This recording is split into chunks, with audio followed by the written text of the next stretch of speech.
Hello, everybody, and welcome to the Merry Mater Marvel Society. I am host Davan, and you're probably thinking, I know what you're thinking. Wait a minute, you're not a Mater. How is this Super Mater Brothers? How is this the Merry Mater Society? Well, it's okay because we have a Mater here as well. Isn't that I'm right? here. I'm Yes, here to and represent it's all for the Mater all clan, official. and Davin is a member of my house, of course, on my mother's side and his mother's side as well. We are of House Horn, and of course descended from the noble House of Savoy, and many other great noble clans. If you didn't know already, so Mhm. we're here to talk. That doesn't really matter about what we're here to talk about anyway, but. Anyway, I'm glad to be here tonight, Davin, and excited to talk about Marvel with you. Yeah, Pass the ball. it's our year-end special. We're gonna celebrate the year that was Marvel, and with us also Jaemeel Robinson. How are you, Jaemeel? Are I'm you all right. excited? I'm excited. Finally got my audio at least to an acceptable level. True, true. So, Uh, um, did that intro get you guys pumped or what? That was sounding great. That was some great work there, Davin. yes, I Well, will agree. uh, me and Murphy do wonderful things together. Uh, so yeah, we're gonna go through the year. There's, I think, 9 entries from the MCU this year. We'll go through them all, and I have lots of surprises, twists, and turns along the way. And we're gonna start off with twists and turns right away. Um, so the first one up, we have Moon Moon Knight. Knight.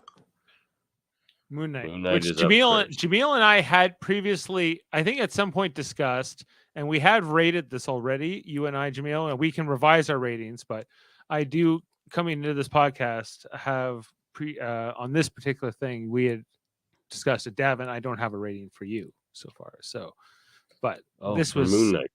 for Okay, Moon well, Knight. pop it up then. Let's start that off. Okay. Normally that would A go couple after. of these Jameel and I had previously discussed. I am bringing this in. So I gave it an 8.5 at the time, Moon Knight, and Jameel gave it an 8. Yep, We had I will see your 8.5. you'll go at 8.5. Yeah, yeah. All And right. then Doctor So Strange in the Multiverse of Madness, we'd also previously rated as well. And well, we we can don't come have back to. to that. We're We can come discussing we'll back to get Moon that. Knight there. right We'll now. get there. Yeah, we'll All come right. back to that. Take that down. Focus on one thing at a time, which is the Moon Knight. Yes, Moon Knight. So here's the fun part. So normally on these types of shows that we do, we go through a pretty meticulous breakdown, but we have a lot to do tonight. We have Yes. several series and movies to do. So what we're gonna do, so instead of breaking down the episode, we're gonna break the fourth wall. Well, more specifically, Dave, you are. This is breaking the fourth with Dave. So Dave, off Yes. the top of your head, Okay. uh, what was the story of Moon Knight? This is great. The story of Moon Knight was Off the about a top of your man. head. Spoilers ahead, of course. Yeah, spoilers, Uh, but they're gonna be rough. These are gonna be rough spoilers. The story of Moon Knight was about a man who was very sad about his very mean mom, who was ended up getting possessed by a very weird ghost thing, Khonshu. alien spirit, Khonshu thing. Yeah, Let's call him Khonshu. it This was guy. it was also a lot of Ethan Hawke, It um, was. and him being this character who I'm always gonna remember. I guess is all I could say about him. It's the He was sandals, isn't it? the sandals, and it's very memorable. This Ethan Hawke in this Moon Knight, and I gotta say that and Oscar Isaac. Like I think that these two in the show are incredibly weird, and it's very gratifying up until the end, which I think kind of just turns into this weird Marvel sort of grand thing of people fighting in the sky, you know, that doesn't really totally work at the end, but mostly that series is very, very good. And I really commend it and enjoyed it a lot. This was the first time I really enjoyed Oscar Isaacs. I've never really been a huge fan, but I think he does all kinds of cool stuff. Jaemeel has something to say, Wait, I think. what? What? The Oh, first time you've ever enjoyed Oscar Isaac? yeah. I mean, at first, I mean, he's always been fine, I guess, but he really stood out to me for the first time. Ex Machina? Yeah, he didn't. He was just kind. Anyone could have just played that boring monotone character he played in that. In Ex Monica? So The dance moves and yeah. everything? Well, I mean, he's a fine dancer. Yeah, don't need to take that away from him. That's for sure. I've Um, been a big fan of his um, from Ex Machina, from A Dangerous Year. He previously did as well. To the sprinkles, the elements of Star Wars, the sequel trilogy that he appeared in. So having him in playing such a character as Moon Knight, I was extremely excited. it was really good. Um, the costumes were really coul. Yeah. Well, both versions on Mr. him were Knight there. Mr. Knight. Like this show was uh, so enjoyable, and the perspective they gave you on it from the two characters' point of view, and how those characters ended up merging. And then there's a third by the end, that's introduced, which is also very interesting. It sets up a possible sequel to this series. I think that like Moon Knight's is kind of a hit, although I think it has a few issues as well coming into Scarlet Scarab this there. first season. just great. So, Jameel, did Dave nail that synopsis or So what? bad. Roughly. Like I would like to know the characters' names. How Well, maybe I could fill in a couple gaps here. There's Mark Names, Spector, places, things, so whatever. but we okay, first meet him as Stephen Grant. Nouns. yeah, Stephen Um, Grant. And then there's the Mark last one is Spector and yeah, the Jake last one's Laughlin. Jake. Yeah, okay. Yeah. Yeah. Yeah. And Honshu's all So like, "This is Jake, and he's my man." Khonshu, who I'm a big fan of, played by Great voice. uh, F. Murray Abraham from Oh Star yeah, Trek Insurrection fame. of course. So that was pretty cool. Where's that one I So needed? big, Hold. basically, Moon No. Knight's the avatar of Khonshu. Um, Ethan Hawke used to be the avatar of Khonshu, Yep. and he's doesn't like the way Khonshu does things. He wants to make preemptive strikes against the guilty, basically, which is the way Amit, the crocodile goddess, does things. So he's now the avatar of her. So yada yada yada. They they banish Khonshu. They free him again. There's a big fight between Amit and Khonshu, which was awesome. Um, It was we good, but also I meet feel like it's the Mark weakest. Spector's wife, Scarlet Scarab. Do you like that part where she gets the powers at the end there? Like, Sure. because I she mean, was that's a supposed to be character in the the comic. next Avatar, but like Oscar Isaac didn't, or one version of him at least didn't want her to have that burden. I suppose. Yeah, didn't she become the avatar of Tawaret, at least for a little while? Yeah. The hippo goddess. The hippo That's goddess, who was really fun. Like, and I loved when Yeah, like yeah. the hippo goddess comes out, and it's the two Oscar Isaacs, and they're like, right. Like that's like one of the best moments because you have no idea what's going on, and just being on that journey, watching week to week. That show was so much fun. Like I think in a way that if you knew some spoilers about it, I think it kind of takes that part away, and I think that's what was kind of unique about that first season. I think that we have to get to a point when it comes to Marvel content that we have to look at it at two facets. One, where it fits in the whole, because this is a continuing saga with different, pieces that uh, might not necessarily connect when we played on the table, but eventually the pieces kind of form together to make this grand narrative. But then at the same time, you also have this individual piece of content. If we pushed all the other puzzle pieces aside and just made that section, it's a pretty entertaining and intriguing like content that we're watching here. And if there was no MCU to that existed, I would still want to see more Moon Knight. It isn't dependent on everything else that's happening. Don't care about Captain America. Don't care about Spider-Man. I care about Moon Knight and the characters within that series. So it is a successful series. Yes, but like when it comes time, like, hey, it's an Avengers movie. Do you mind if Moon Knight is part of the gang? um, He's not going to be an Avenger. He's going to be on the Midnight Suns.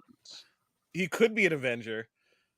He's currently I mean, he in the has been in the comics. comics. He's currently. They keep on saying that he's going to join the Avengers Right. again, So Davan. again. But yeah, I mean, I think they'll probably use him on the Midnight Suns, but we'll see. I mean, it's not going to matter by the end when they get to do the end of this multiverse saga and their Secret Wars or the Kang War or whatever they use to reset it. Probably Secret Wars. Do you even They'll all be care on the about same that team. when it comes to Me? Moon Oh, I Knight? do. No, when it Oh, when comes it to Moon comes Knight. to Moon Knight. No, with Moon Knight, I liked how it was kind of isolated. I will agree with you there. I don't ever But I like want to how it does see. set up the mystical side, and it does tie into other things in a theme that I'm going to talk about later when it comes up a few more times tonight. I, There's a theme they're building, I think, towards for phase what I 6, I mean guess. is, I don't care to see Moon Knight fight Kang.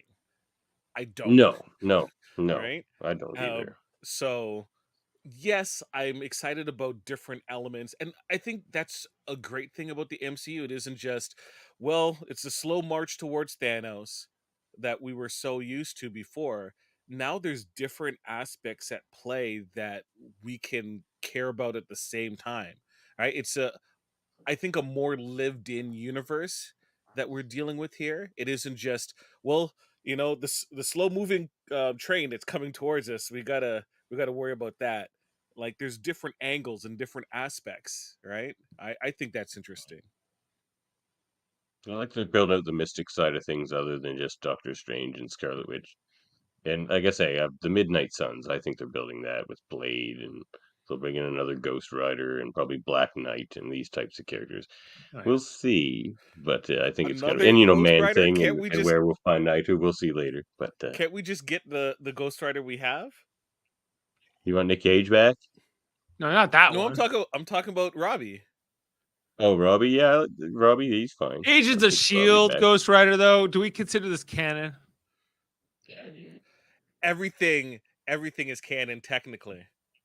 Well, this is dubious. In the multiverse saga, they're all part of the multiverse, right? So they're all Yeah, I heard connected there on was some. some There was vein thread. Agents of Shield wasn't necessarily canon. I heard. Yeah. 616 canon, movie 616 canon, Davin. Movie Apologies. 616. Just want to make Sure, sure. they still call it the 616, which is interesting. If It's we're really tracking such things, which I'm not necessarily going to say we are. Well, I believe in the theory that 616 is only the designation of what the main narrative focus is of whatever device they're using. So if it's comic book, 616 is the comic book main universe. 616 MCU is the movie, uh, visual, narrative, uh, the main focus where everything happens. It springs from it. David, I have a topic I would like to bring up because Yes. if I may digress just for a moment. Digress. Isn't this something, if we're talking about comic books and the fact that this is a comic book adaptation of the Marvel universe and the Marvel comic books, right? But in the comics, of course, wasn't that something that they've always had to wrestle with from the writing point? Okay, we're Marvel or we're DC, and I'm writing. Technically, DC exists in the Marvel multiverse. Right, but from a writing perspective, I'm writing about this universe, and so we have to kind of collaborate, and we have our storylines sometimes have to cross over in different ways, and so that's why they've always had brand editors. So they have like the grand editor, the editor in chief that oversees all of that. But then they also have brand editors, so they have they're working on. You're talking about continuity sake, right? How to keep it all tight. Well, if you're all writing about one particular universe where your character, who you're writing about over here in this book, can sometimes cross over with this other character that you don't really care about and you're not really thinking about it from a creative standpoint, but they live in the same world and they're going to sometimes encounter the same issues. And sometimes there's these bigger storylines that kind of transcend them, right? Like that, you might want to just, I'm going to write this little storyline about this guy who's a street fighter down in New York City. Well, guess what? Sometimes half the universe is going to get snapped out of existence, and like it's going to be a crazy time. There's going to be all these other Well, issues, aliens invading. that's why brand-wide storylines are a very controversial topic with comic fans, because they do interrupt good runs. Like, you'll be like 5 issues into your weird Ant-Man series that you're reading, and it's just awesome and quirky and weird, and all of a sudden he's forced in to fight, an Asgardian war or something for 3 issues, and then he can go back to his hijinks. So that is a controversial, and it does interrupt runs. Like, even like a trade, you'll collect things in trades, and one of the trades is just the weird crossover that like kind of just interrupts the story unless you read the rest, and then you have to go get other trades. So they are a controversial topic for sure, but I like them too. Like, there's been some great brand-wide storylines, and like smaller ones too. Like, I like to keep it a little tighter than everything. Like I say, they have the brand editors as well, so like usually somebody edits all of the X-Men, and somebody edits all of the Spider-Man, someone edits all of the Avengers. There's like a few different wings, and so you're working on continuity on a few different levels. Did I ramble? Did I answer your question at all? Yes, but I have more. Okay, continue. Just sorry. Jaemeel, did you have something to say too? Okay, so regarding that same topic, I think another thing that was introduced this phase that we explicitly saw come to a head, and I think it was jarring for some fans who were watching, was the lens in which the story is being presented.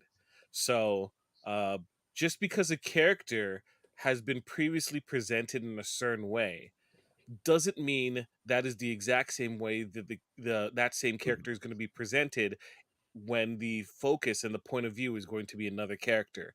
You mean like Scarlet Witch? What they did with Scarlet Witch in I wasn't Doctor actually Strange? even talking about Scarlet Well, Witch. I was that's talking where more my mind's She-Hulk, going, and you're starting. but Well, that's we're fine. gonna We'll get talk to about that when we get there. yeah. I we'll might be a get little there. About Scarlet triggered Witch right when we now. get I'm gonna just. It's getting worked up. We're still on Moon Knight. We're still on Moon Knight, but I think Moon Knight presents a world that is a lot more gritty than what people are used to, and even then, there was a lot of conversations that it wasn't enough. But there's a lot of adult content and concepts that are at play, Not enough. and What? action. There's People tons were of action complaining. in this. There is, I agree, but people were complaining about it regardless because It's a slower pace than a lot of the Marvel things, and I think I like that about it. It was taking time to build another part of the That's world out the good thing about Marvel is that like the different superhero styles require there. a different style of presenting that like spectacle. Whereas like comic books were kind of limited. They have to present it in like drawn panels at the end of the day. Like, here's this panel, blah, blah, blah. It's a storyboard basically on how they're telling you the story. In live action, they can have more liberties with like slow motion or different special effects that they can kind of do to give you a different perspective of be careful when you these talk about slow motion. That is also triggering of these as well. but just like I think like with superheroes, it's about imagination and this incredible abilities, these things that you could never imagine to do, whether it be the X-Men or it be Spider-Man or Superman or whoever. It's all about like, wow, well, imagine you could do this and you're gonna fight crime and you're gonna triumph, and it's a kind of like this real primordial sort of like heroic thing that I think humans have. I think that Marvel is With more Marvel ground in level. particular, Marvel in particular, they're more about the downsides of those powers. Where like, there's nothing bad about being Superman, really. Same with Batman, but like, there's always the downside of the coin that they show. There's always like this sort of because I think there's maybe this like sort of like ambition and power and sort of like this cautionary tale that they're always trying to lace in into the morality of it. Well, we should move on past Moon Knight here, since Sure. we've already rated it. But before we do, what's next? What next? We hear about What If all the time with Marvel, but what next with Moon Knight? predictions. I hope What's I want a next season for 2. Moon Knight? I want to see. I would like to see this continue. The show. I would want season 2 before Moon Knight starts interacting with any of the other characters, because I still feel there's more of a journey that needs to be presented. Like I don't want him to like, oh look, he's hanging out with Wong and Shang-Chi in the next like team up movie. It kind of like Mark and Steven are in a different place than where they were at the beginning of the series or in the middle of the series, and I think it would be a disservice to not like continue that journey first before they start, jumping into other things where he's going to be a diluted character and stuff that is happening isn't necessarily going to be explained. Or I guess that might be the hook where they're like, who is this guy? He keeps switching every couple of seconds and we don't understand what's going on, where all of a sudden he's Mr. Knight and then Jake's persona kicks in and it's this brutal, bloodthirsty character. And this is the first time we're seeing the different lens, right? The character in a different lens. I don't know. It's interesting. I just want more Moon Knight. Davin? I agree with you, and I think they will definitely do a season 2 first. And the reason why is they still have to establish Jake Lockley.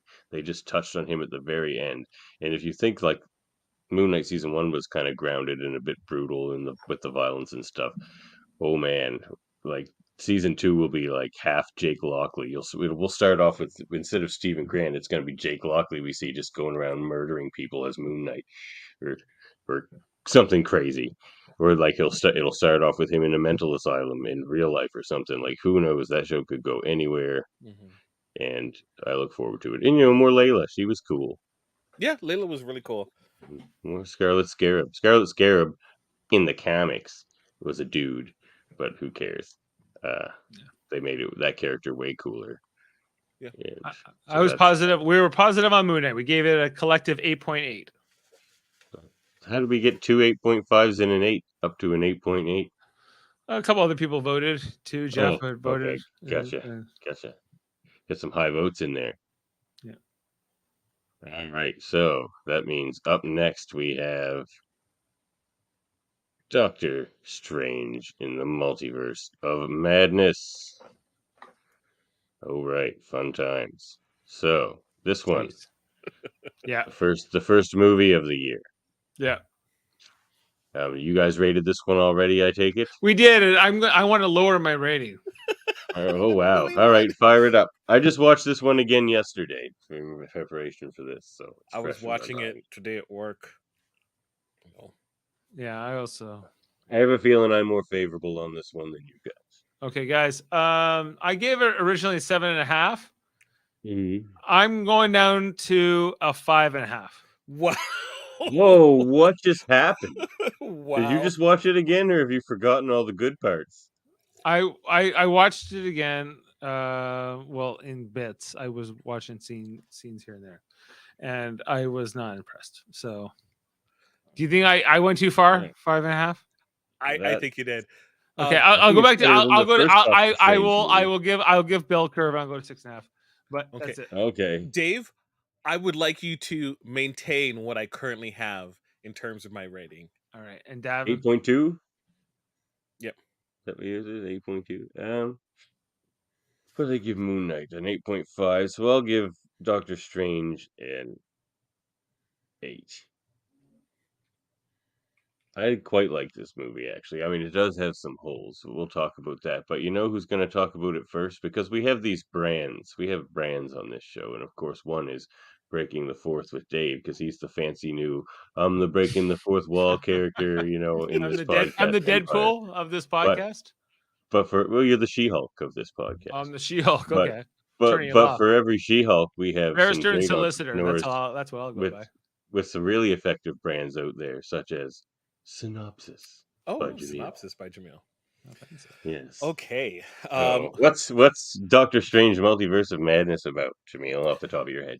Okay. Doctor Strange Multiverse of Madness is a continuation of threads that we saw previously in other phases, um, including WandaVision and also in Endgame, and where you see uh, Doctor Strange coming to grips with uh, a lot of the unhappiness that is in his life and trying to figure out exactly where he fits in terms of controlling uh, his own happiness. I, I don't mean to Murphy interrupt. couldn't stay away. I just needed to say a few words on this. Dave, 5.5 is too generous a score for this movie. What? What? Way too generous. You a see why score we for this fight movie. in our movie podcast This is constantly? honestly Reasons like this. the worst movie. Marvel serving I've ever. Can we wait until I finish the synopsis? You just Wait jodied till I him. finish the I just jodied synopsis. him. Okay, that's the Doctor Strange side. Scarlet pushes the narrative for this movie a lot. She is chasing America Chavez, It's the worst. who Who's has the the worst? ability Scarlet to Witch? Scarlet Witch, aka aka um what can I Wanda remember her name? Maximoff? Yes, Wanda Maximoff from WandaVision, um, who wants the abilities of America Chavez to be able to cross dimensional lines so that she can be reunited with her kids and also ensure that she will never lose them and they can never be hurt. Um, and in doing so, she butts heads with the Sorcerer Supreme and Doctor Strange, and also the uh, 8 838 universes, um, Illuminati, um, and eventually Wanda learns valuable lessons, but not until she has a destructive destructive path of carnage and death along the way. Quite right. Quite right. Yeah, that is my synopsis. I think that covers it. It covers the Doctor Strange aspect and also the Wanda aspect. No objections. I think you're in the lead on synopsises so far. Crushed Dave, it. you gotta pick it up. You did well. Dave's triggered though, so now he can get it out. Well, And then- I'm not even triggered so much as like this movie was just entertaining in parts, and I think that the performances are not really the issue. I think it's more plot driven are my criticisms and just sort of the narrative of the story and how it kind of lays out. And more than anything, I think Sam Raimi in some parts is very good as the director of this movie, but I think there's a lot of major issues with this movie that I think will be addressed and will be evident as time goes on, and sort of and I think in particular Scarlet Witch, Wanda Maximoff and her treatment in this story. I don't care. I do not care that she's controlled by the book or whatever, the evil book. It doesn't matter, guys. She is the way they treat her in this story after her. But in the comics, No, in the comics. no, I don't care about the comics. The way they set her up in WandaVision, like she was a darling. You don't think she was a step towards this in WandaVision? She was controlling a the whole town against her will. She literally mind controlled an entire town. She jumped off the cliff, David, and she ended up in another parallel universe. Like it was. That's how far of a leap this was. This is okay. I think that someone has something to say. The only reason this movie gets 3 from me is because of the Illuminati scene. That's it. And that was ham-fisted at best. They completely like all the Wong stuff. All of WandaVision. Just throw that entire amazing show. All of it still existed. It in the trash. They didn't. They did. They did not. How did they do that? Please tell me. They completely destroy the fact that she deals with her grief and accepts the fact that her children and whatnot are gone, to the point where she's like, "Oh, maybe I'll go get them back," and then just goes on an insane little triad to try and get these kids back when like so many issues presented could have been simply just I think you have the. I How think you have the WandaVision wrong. ended, right? With her just sitting there listening to her children speak to her from other multiverses. Exactly. This is like what you Murphy, saw was give this a rating. what you saw. You get a 3. three. What They you get a saw 3 from me was a because classic. just Settle down, Murphy. just the WandaVision thing alone is atrocious and just it boggles my mind because they filmed that movie while filming WandaVision and had no correlations with the story when writing it. So they're going to try and fix it later on. So in my opinion, completely trashes all of WandaVision. They didn't. And the other thing is, All right, where the hold on. Jameel's is turn. multiverse? What multiverse is in this movie? Spider-Man, They slipped through the multiverse. animated movie, had more multiverse than No, this. it didn't. The Loki show was more multiverse than this. Oh, There was yeah. 3 Doctor Stranges, and they There all was look the there was same. no multi. There was only 2 multiverses in Loki. Only It's 2. all the same. There was still multiple versions of Loki. That's what I expected when I went to Multiple Doctor versions of Strange. The Loki. All right, gear multiverse down. Back to madness. Jaemeel. Doctor Strange actually went to different universes. Hold on. First, the WandaVision portion of it. Correct People this- need to this let fella. go because they had their impression of what WandaVision was, right? And did not realize what exactly they were seeing. You were seeing a horror movie where you saw the protagonist go through this entire trials, and then at the very end, you got Nightmare on Elm Street 2, where they think that they're safe, but in reality, it's deeper than before. Wanda I'm an idiot. tortured. Yes. Oh, Yes. hush, Sam. And I gotta. All I'm I'm gonna add to what I'm an Jaemeel said as well. ideal. Wanda But in the Wanda comics, was getting over her grief, and she ends it by Yeah. torturing herself with the Darkhold. You thought that was gonna end up in a good place, right? No, she was in a worse place with the Darkhold. What being are you corrupted by guys the talking Darkhold. about? this was no good. Plus, in the comics, In the like this is comics. not a crazy turn for that character because This in is the not comics, the comics. she has done way worse stuff than that. No, but it's for Yeah, the but same in the reasons. comics, her She's constantly crazy being driven far mad by more her powers. justified. This just Have you read Dissembled? Avengers Dissembled is a terrible book. Or House of It's- M. House of M. she couldn't have gone to a universe where I don't know, the kids didn't have a mother. She had to go and like take over one with her mother, another mother. Like so No, for, that- wait, okay. They explain that in So- the movie. They explained that. First off, she couldn't go to another universe. She had to dreamwalk. She was only dreamwalking to get America. That's why she went to that specific reality. She didn't so choose she that could get reality. the power to go to another universe to kidnap kids that weren't hers. How is she going to kidnap them? She's only dreamwalking. She needs No, well, America. she gets the power to cross dimensions, and then she can go kidnap the kids. Yeah, so and when that's she her crosses plan. dimensions, she's like, "Oh, I'm a horrible person," and stops magically, then crushes herself, and it's just because like her kids confront her. all that grief, all that like doesn't get to reconcile with Vision. None of that thing like doesn't Who actually get. says it? Who says like- it isn't? Who said it isn't? Are you under the impression she's dead? I mean, they're definitely trying to write her out, but they're like, well, does she want to She's- resign for another 3 Your to mic's 4 too years? hot there, Murphy. Your mic's hot. Sorry, I don't have my actual Because- mic on. I'm using my laptop.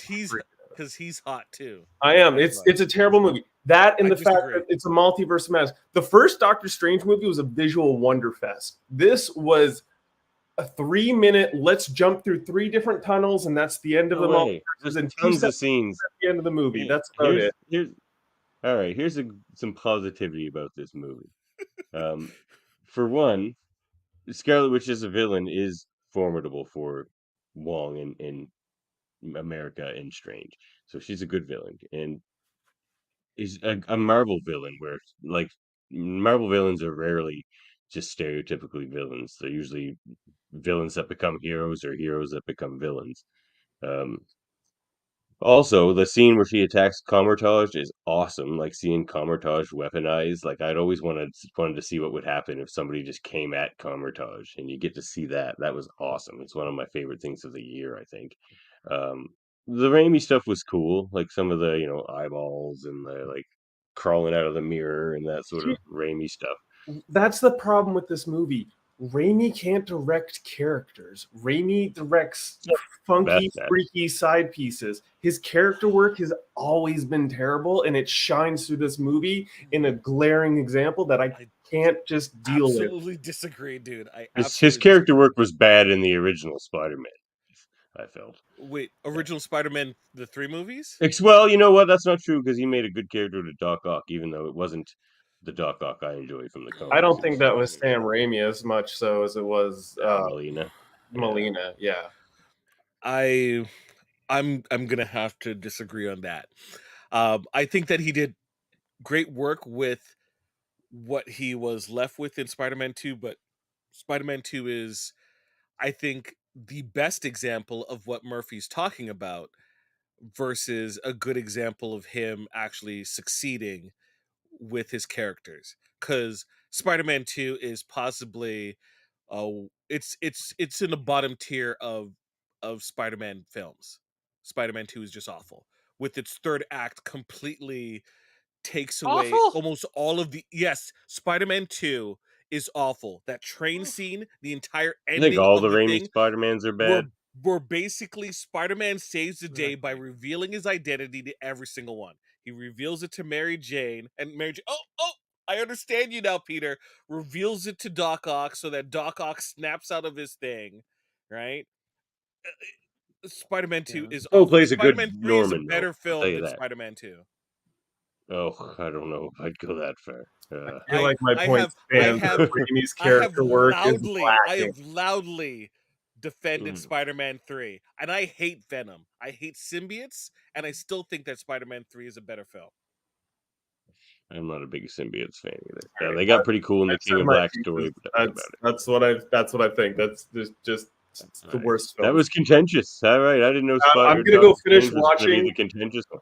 I'm gonna go finish watching this terrible movie called Shithouse, which is an anxiety. Oh no! Oh god, I got 40 minutes left, and I'm just like, is it over yet? Is it over yet? Okay. This is gonna be quite the episode to hold up tomorrow. I could barely make it through the trailer. Oh god. So I'll see you tomorrow. Cheers. Okay, good night. Good night. All right, that was hot. It was a hot take. I thought we were gonna get more of that during like Thor. Yeah. So this was like the least contentious movie of the year, and all of a sudden like Doctor Strange and the multiverse. But where I think this movie fails, and from someone who liked the movie, is it is more of a connect the dots or connect the pieces. It's all connected movie. Like it was less. It's almost like I think that's one of the reasons. There's two reasons why I think. Well, hold on. I have another segment. Well, I do have a theory. So I do have a theory. So Scott Derrickson, the director who did the first one, was supposed to do this one, and he dropped out. And the reason I think that is because I think he wanted to use Nightmare as the villain, and they wanted to force the villain into Scarlet Witch for it's all connected reasons. Which, fine and well. Because you could easily see this movie. I was watching it again yesterday. I'm like, all of this could have just been Nightmare instead. Like, all of it. They're even dream walking. And, they're setting up. They're at least setting up for Nightmare. If Nightmare's not the villain in the next one, then this movie was, like, wasted. And this movie would feel completely different. I would have probably a completely different take on this movie if that was the case. That's my theory. I have a theory. But I think that's completely fair for me to have a different take on this movie because it's Scarlet Witch is the villain and not some other random. Nightmare's an awesome. I have a theory that one of the major disappointments that people felt about this movie was because there was too much hype surrounding what it could have been than what it was, right? And if they were more clear about what this movie was going to be, right, then I think there was going to be a lot of the expectations would have been managed because everyone's talking about, oh, we're gonna get Wolverine, we're gonna get this, we're gonna get this, we're gonna get Mephisto. Like every single person pie in the sky, they thought this was gonna be like the biggest, like multi, like picture epic. Everyone was gonna be in it, and then the news started trickling in bits. The runtime, it's too short. It's too short. It needs. How are they going to fit all these things in, right? And it's like, wait, that's the cast. Only this. Where's this person? Where's this person? People were taking more time talking about what it could have been than what it was, right? And I think that is a disappointment. Maybe they should have revealed that Wanda was the villain earlier in terms of the promotion so that everyone had their expectations set forth. Maybe not. I think that what works for this series, this thing, is the journeys that Scarlet Witch takes, even though some people might not agree that in the direction it takes them. I think it does a lot in terms of moving Doctor Strange's character forward, where he's kind of been the same since Doctor Strange the movie, and he's appeared in a multiple movies, right? But we haven't seen that character progress. We got that progression here. What I didn't like is the things that were cut out, right? Specifically, Wong's character got a little bit of a machete work. His wife got killed off in this movie, They were and married. he was married How do you know they were married? because it's a deleted scene. His wife, Mm. his wife is the one that sacrificed herself to Yeah, destroy the yeah, I know. Darkhold, right? I just didn't know they were married. I just thought they Yeah. had a little thing But going maybe on. it doesn't count now that it was cut. Well, didn't they kind of mention that he was married in She-Hulk? No, I Maybe. don't think so. They I'm said he I'm had a gonna sketchy background because he's either a librarian in Nepal or a sorcerer in New York. I think when he was talking to Madison, he mentioned that. But I, I'll I'll I We'll said get my there. piece. All right, let's Uh, move on then. well, We've hold oh, on, guys. yep, yep, yep. We're all idiots or Well, that's a matter of ideals. opinion. Matter of opinion. That's less controversial than Murphy's controversial opinion about this movie. So I'm not as low as I a think. 3, but Oh, you know what? I do have one more segment Ooh, before we move on. Sam pisses on the Yeah. cast segment. No, this is the good stuff. Oh no, did I move that? Oh, my bad. Well, I moved my little sound clip. I had to go with it. That's unfortunate. Quite sad, really. Yeah, it's gone. All right. Well, it's too bad. I still have my segment. It just doesn't have theme music. what So, where do we go to next? here we go. Yeah, let's talk about X, baby. Baby, let's talk about you So, of and course, we me. got this lovely fella here in his. Okay, yeah. Basically, he's X-Men the animated series Professor X. He's even doing his hand gesture. He's wearing his suit. Like that's who he is. This is the That's who most we got fan here. service moment of my life. This was definitely Yeah, like I was like, that's amazing. this is I feel almost wrong about this when I was in the theater. I was like, oh no, but I love it. You know, how can you not love Yeah, it? It's amazing. You know, it's it everything was you'd want great. it to be. Fan service at its most shameless Yeah, and finest. and finest. Yeah. So that's that. Oh, we did skip over what next with these characters. So at the end of the movie, we have America at Tamartage. Carmitage. We have Doctor Strange going with Charlize Clea. Theron's character Thea to the Clea. dark, huh? Clea, the daughter Clea, of sorry, Dormammu. yeah, Clea to the dark dimension. And Scarlet Witch is under some rubble supposedly. Hmm. So I She'll hope be we don't. picked up again in Agatha Coven of Chaos. That show coming. You think that now that she's been broken, I shouldn't say broken, defeated, quote unquote defeated, that her hold on Agatha has been broken, and Agatha is able to wreak revenge and go after her. Revenge or maybe even help her. I don't know. Like it'll I think they'll start building towards the story of reuniting Vision and Wanda. Because Vision's supposed to be in the New World Order Captain America movie coming out. You So don't they're think we're bringing gonna get him a back. Vision quest? I think that'll be a part of that movie, likely. Okay. Um, America Chavez eventually joining As the a new TV show Avengers. on its own, no. I think we'll get Vision Quest. Oh, America Chavez is on the Young Avengers for sure. Yeah, Young Avengers. And Doctor Strange and Clea Dark Dimension. When are we going to see them? Obviously in Kang Wars and Secret Wars. Okay, So- can I digress for a second? You may. Yeah. Young Avengers, right? Is this Mm-hmm. like would you say apropos to Tiny Toons? If you remember, there was once the Looney Tunes, and then they Looney tried to Tunes bring were awesome. Plucky Duck. they were awesome, but they didn't really have staying power, did they? They were kind of a flash in the pan. Didn't they? Tiny Toon Yeah. Adventures lasted a pretty long time. I Yeah, guess you don't hear about them So- now. Those characters.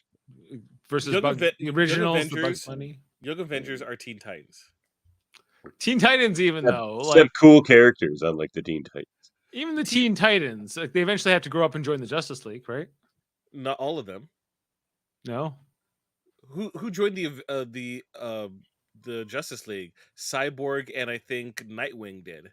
well, Batman when he became Nightwing, Grayson when he became Batman, and then eventually But still Nightwing. Nightwing. Because he eventually became Nightwing again.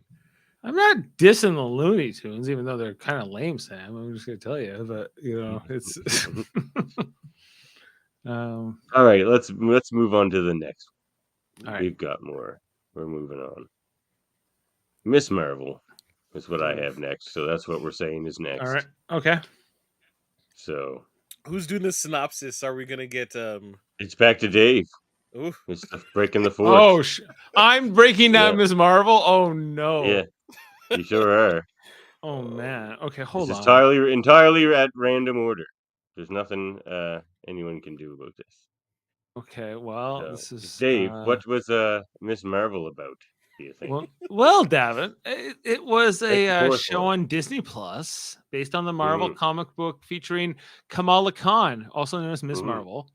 stop looking at the wiki. You know, I'm just. Well, are I'm, we wikiing here? This is against the Are you- rules. No, I'm human Wikipedia, and I'm What just is it? I don't know. coming off of it. You know, Kamala Khan, 16-year-old girl. She's Oh, he's totally reading something. He's totally reading off the wiki. Get out of here. she How we do was things on this show. This had is supposed to be off Pakistan, the cuff. she had Pakistani parents, and there was a lot about that and her older brother and his wife, and they, you know, she got the powers from this bracelet that her grandmother gave her. Now I'm going off the Angle. cuff. All right, And off the cuff. You can do it. you know, Yeah, and just- it was a very interesting show based on like her perspective. It was like the most Gen Z or Gen Z, depending on which side of the border you come from. You know, like show. I think it was a very new, cool perspective. It really transcended cultures and genders and all kinds of things. Like it was, and like it's so safe. Oh my god. I just try to be positive on this show. He's not high on this one. Kamala Khan. Dave's not high on this. She loves Captain Marvel, so she's Ms. Marvel. does. It's kind of like the high level thing, and she can, you know, she gets superpowers in her own right, and it's got its issues though. So that's Well, I where guess I'll we're leave. going to talk about this. What happened at the end, Dave? What happened Yeah. at the end?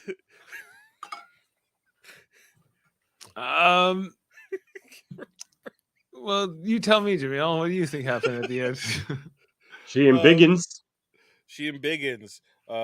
We later learned that Which I loved. she's actually a mutant. Yeah.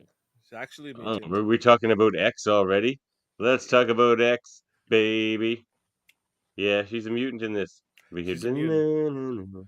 I gotta Which get is- my music. I gotta find it here. Which I'm is, not I'm not a Marvel fan. Sam, we're all Marvel fans here. Okay? Varying degrees. Oh my god, she it's is- here. Yes. I have my I know you want to My play it, so X. I'm gonna let's pause talk it. about X. Yeah. It's very short. It's just the start of my X-Men show, but it's better So, than nothing. little comic book details, but in the comics, And in the comics, yeah, uh, Kamal Khan is an Inhuman. Now, during the time period when Sick. Inhumans suck. Nobody cares about Inhumans. In the during comics or on TV or anything, they Yeah. should just go away. when Yep. she was revealed as a character, it was during the time that Marvel was having issues with Fox, and X-Men and mutants were on the back burner at that time. So Marvel, in their infinite wisdom, decided to push Inhumans as a focus and took the new character and made her into an Inhuman. But as I things have fault this guy here set off a Terrigen bomb, which made all the latent Inhumans become yes, Inhumans. yes. Um, But now that they have full control over the X-Men again, um, we And their see that characters. they would prefer to have Miss Marvel as a mutant, and I think it works better, especially if they're not following what was revealed in Agents of Shield, because that introduction as to why Inhumans um, were slowly revealed made a lot of sense. Unfortunately, the amount of building that they would have to do for the MCU to even make that remotely make sense, this is a much better alternative. Yeah, I So, agree. Yeah, Dave, Inhumans are created with the Terrigen Miss. Yeah. So, I um, know what the no. Inhumans I'm are. sorry. Also, in the comics, Kamala Khan is a fantastic comic book character, by the way. She's one of my favorite characters that's been invented in the last 10, 15 years, whatever it's been now. Yeah, Um, she's the leader of the Young Avengers in the comics, and and champions. rightfully so. And the Champions. Yeah, The Champions are a very cool team with like her and geez, we got a Hulkling, Nova, Nova, Sam Alexander Nova. He's great. Yeah, the Miles. Cyclops from the past was there for a while. Yeah, Yeah, Miles. all new Yeah, X-Men, all different yeah, X-Men. Gosh. very cool. But also in the comics, so her powers are more like Mr. Fantastic's, where she's just kind of stretchy and can get bigger. I like what they did in this. See, this is to me an example of them improving on the comics, which I think the MCU does do fairly often. They sure as hell did it with Iron Man. And Agreed. they've done it again here, which we don't need. Like it was always just a kind of weirder Mr. Fantastic's powers because they had to make it different than his, and it just never really worked for me. Her powers, I love her character, but I never really liked her powers much in the comics. Like I have her thing here, like she just looks weird, man. Stretcho. But yeah, those big fists. So I like what they did here. I love the connection with the Jinn. And like I like these different historical and cultural things they're doing Yeah. here. Like I think making a Namor, we'll talk about it more later, but like and from Aztec origin is way more interesting than his comic book origin. I think they're doing a lot of more interesting takes on these characters in the So MCU a lot of the time. I think they kind of combine her character, her powers with armors, right? They They kind of do, took yeah. elements of armor and who's a character in the comics and also in the X-Men Japanese animated series. Um, Yeah, Armor's great. I have so her little action figure over there, but I'm not gonna. to me it made perfect sense and it wasn't that big of a drawback. Look, if you wanted classic Miss Marvel, you have many years of comic books you can read. Mm. This is the same character but just with a slight difference, right? And I think it It gives her works. more utility. I Yeah, think her powers, like she can do more things with them. Like there's really no, like it's kind of unique having her step on the light platforms. Like that's not something armor can do, for example. That's something a little more unique. Um, I think the show does not get enough credit with how they utilize her abilities because the mhm. steps are awesome. The And the actual step embiggen at the end is yeah, so cool. yeah. She's because embiggen, and yeah. Like I think in the next season of this, well, we'll get to that. Well, let's just skip ahead then.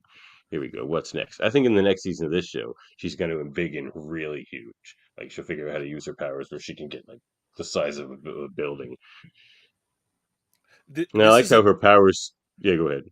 this is another series. I don't particularly care about what else is happening in the MCU. I Hmm.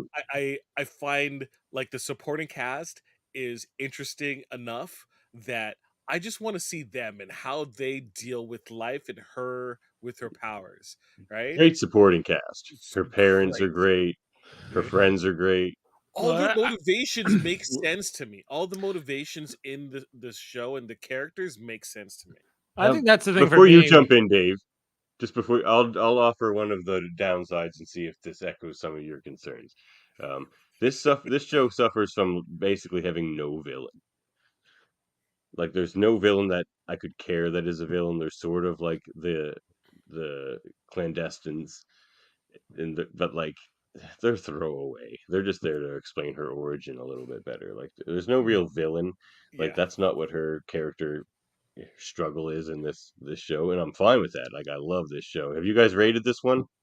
Yes, we did. We did. Okay, well, this one's a 10 for me. I love 10. this show. Okay. Yeah. Wow. A 10. Oh my gosh. Now, Fair Dave, enough. you can start tearing it into it. Well, you know what? No, I'm going to give it a 9.5 due to the lack of a villain.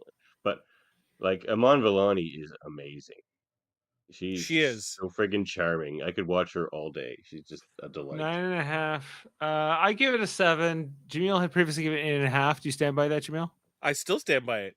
Yeah. I think I think that once again, people need to look at the lens in which the show is.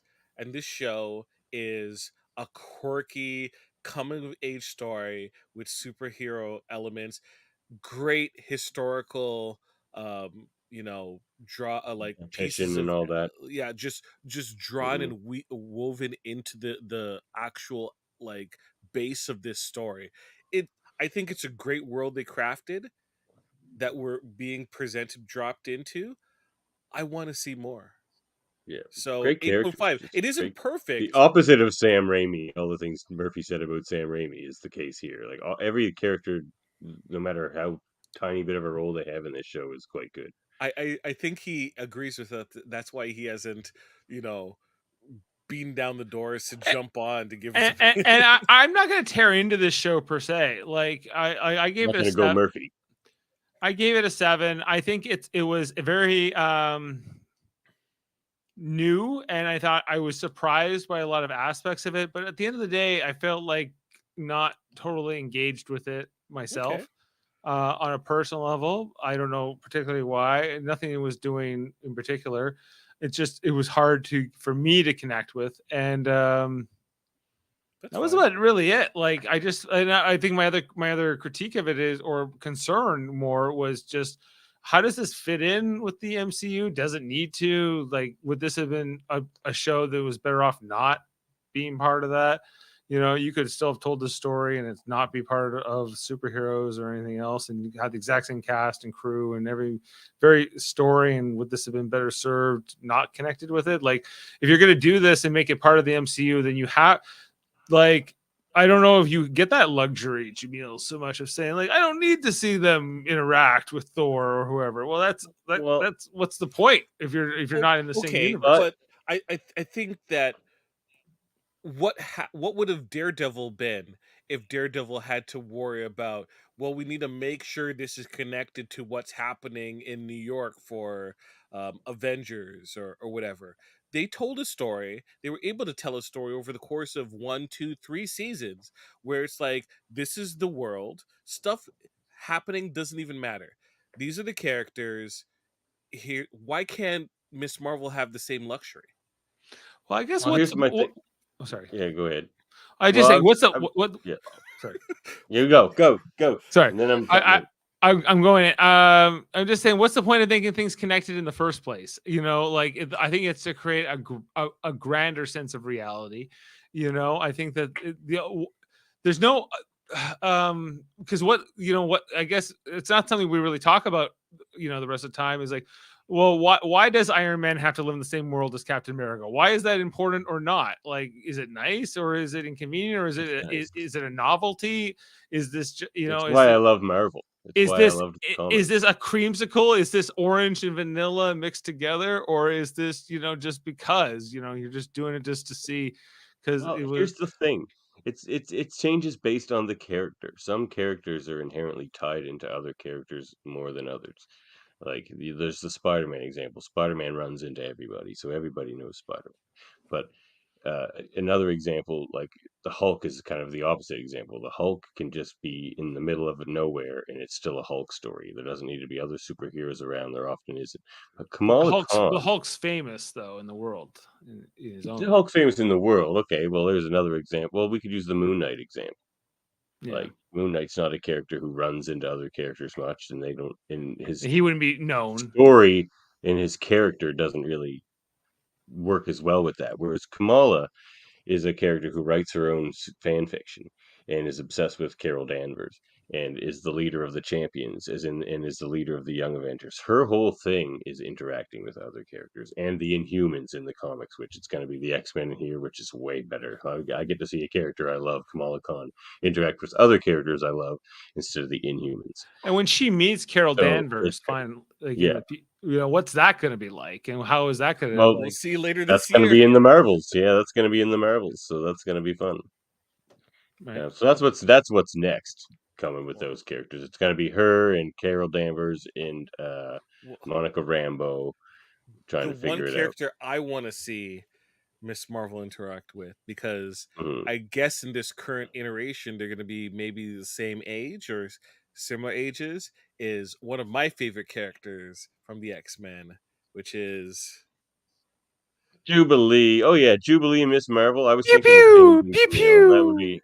I would love to see those two hanging out, like seeing like Miss Marvel join like the New Mutants or something, or the Gen X or whatever they do for a kids team with the X-Men. which Like they're it'd not be going to use awesome. that name.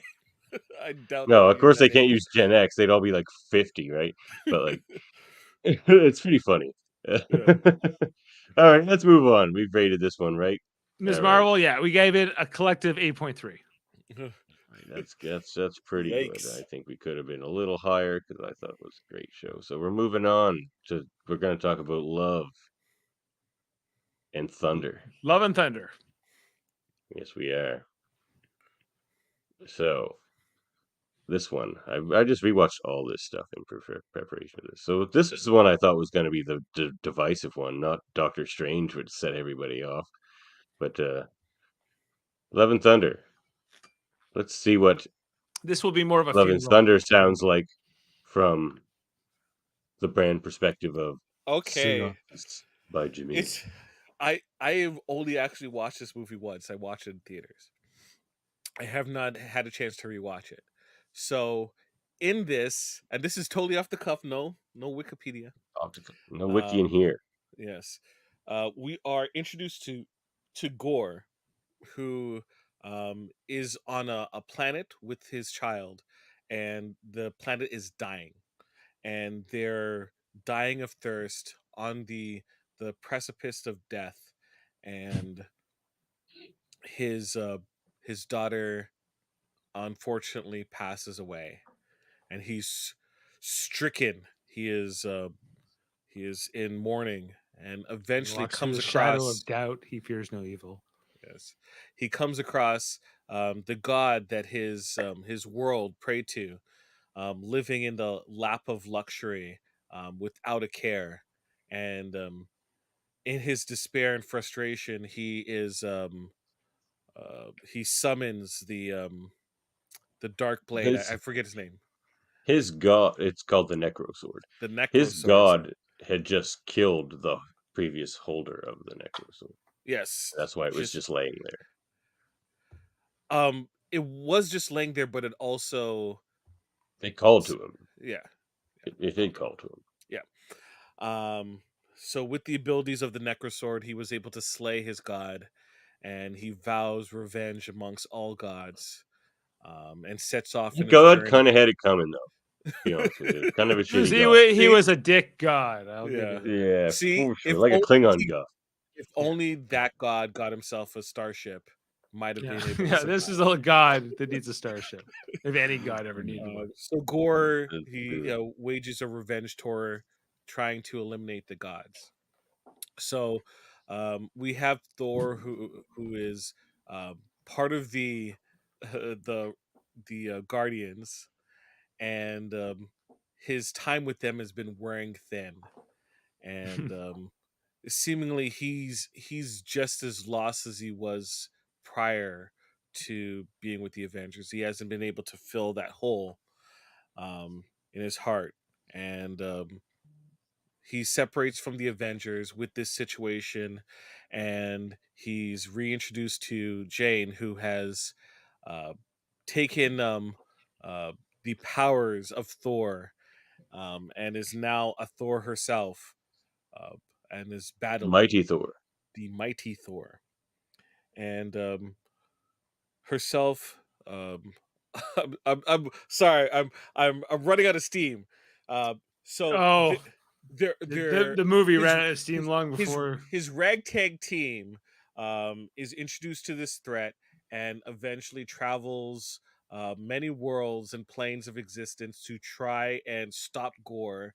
Because Gore has kidnapped the Asgardian children. Yes, Gore eventually kidnaps the Asgardian children, and From Earth. there's a massive battle at the end where Asgard. Jane sacrifices herself to ensure victory.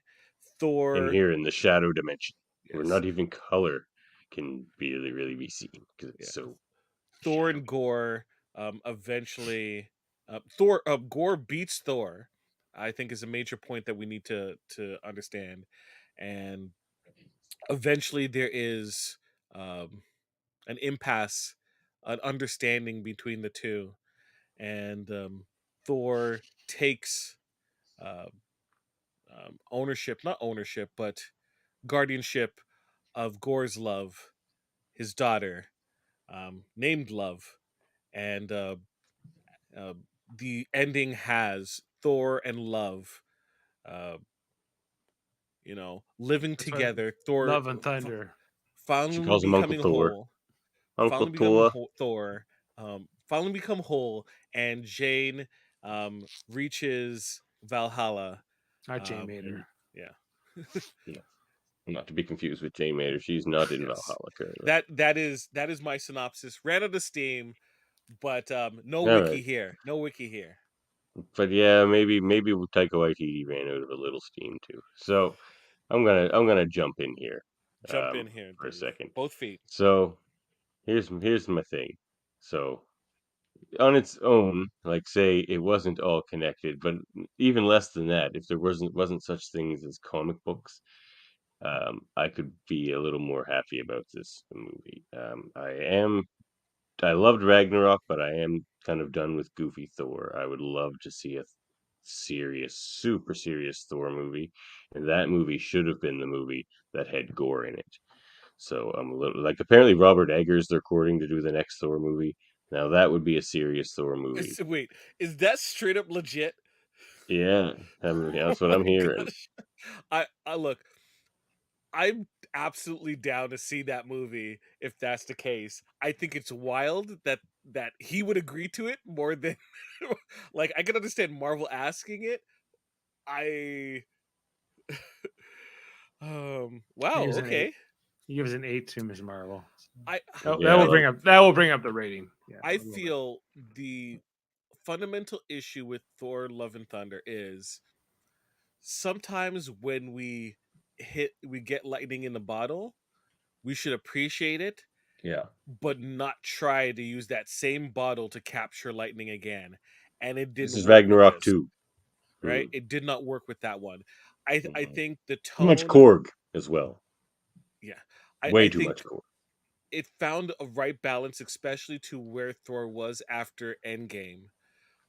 But with it couldn't manage the it couldn't manage the seriousness that the Guardians have. The Guardians, as much as people talk about how much jokes and quippy the Guardians of the Galaxy is, there's an underlying sense of seriousness and focus and tension with those movies.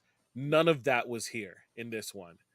This movie really, like, I didn't fear for any of the characters. I felt that everything was going to be And okay. there It was a felt, god killer running amok, which Yeah, made no which we sense. didn't see. We saw him kill one should have god, been and we more saw the menacing. remnants of another god. Like, Yeah. okay, you want to jump in here, Dave, before I go on a Yeah. tangent? Because Just I have a big just tangent coming. quickly. This movie, I can only really sum it up as a big disappointment. I think that there was a lot I was expecting coming into it. You know, maybe you're right. You can't capture lightning in a bottle twice, or love and thunder in a bottle twice, perhaps. I think that there was just a lot of cynicism on the part of Taika Waititi in how he crafted this film, and I don't think it worked. Unfortunately, I think that he was trying to kind of straddled this edge and it didn't quite pay off in the long run. It, sort of what I saw in the movie. And also I just think that like the everything that was left there with the Guardians could have been so much better than it was. I think that there was so much potential, and maybe that's my own bias and expectation, like what I was imagining to be this movie. But it was really like instead we get a couple of goats who are just screaming. Yeah, and that had its humor to it. Don't get me wrong, but it was irritating in the same way. He's simple jacked the movie, in my opinion. He simple jacked it. So I just think everything with Jane Foster too was really like like I think that this could have been better as well. I think that I was left unfulfilled with that story by the end, and that's it. Really, I wish there was more. I there were elements of this, like if it was everything was written on a whiteboard, I'd be like, oh, that's interesting, that's great, I want to see that, I'd love to see this. But as a collective whole, it's just so disappointing. Like I didn't get the mighty Thor that I wanted. All right. No.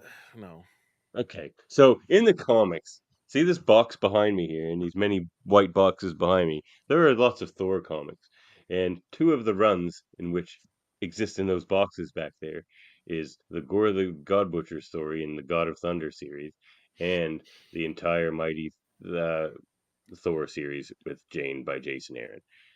Both of those runs are by Jason Aaron, best Thor writer of all time. These are two of my favorite stories ever. The Gore story lasted 12 issues. Oh, they are. I love this story, and I love the Jane story. The Mighty Thor run, if you haven't read that, is Really good. fan-freaking-tastic. I feel bad for you. Like then. she, well, Davan, yeah, exactly. That's why you're cringing. So yeah, this movie took two of my favorite storylines, two storylines I never thought they'd do in movies, but I would have begged them to do. They crammed them into one movie, did neither of them justice. The only this is the Gore I wanted. Right.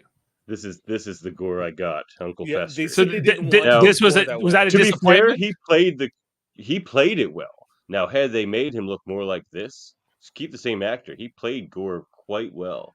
I would admit meant making him him. CGI. Would you have been more satisfied if it had been CGI than what Christian Bale looked like on screen? Yes, probably. Even just give him a tentacle or two or something. They didn't you don't want have to him to look like Voldemort. They didn't want to look like that, or like Ebony Maw, who's already in the MCU. Fair enough, but I like that design quite a bit. It's menacing. But do you feel like they did? I forgive that because he played it well. The best thing about this movie is him. Christian Bale, he's like, Taiki, I hear what you're saying, but this is the way I'm gonna perform. Like I'm gonna play it straight. I'm not doing your kid silly movie. He acted his ass off in this film. Mm-hmm. But Davan, this was your favorite story, right? One of your favorite stories in two the books. Books. Those are my two favorite stories ever. Did they do service to it? Do you feel like they gave us neither of them? Neither of them. No. Gore was super menacing. He's fighting Thor, 3 Thors at the same time in 3 different timelines. He's in the past because in the comics, Gore was killing gods for hundreds and thousands of years. Like it takes time to go through the vastness of the universe and kill gods. Like you don't just kill a couple gods and then all of a sudden they're at like omnipotent city and being like, oh no. Unless you hit up like a god country club if you happen to cross upon one. Like in the comics, he was nearly done by the time he got back to Thor because he tried to kill Thor once when Thor was younger and Thor got away.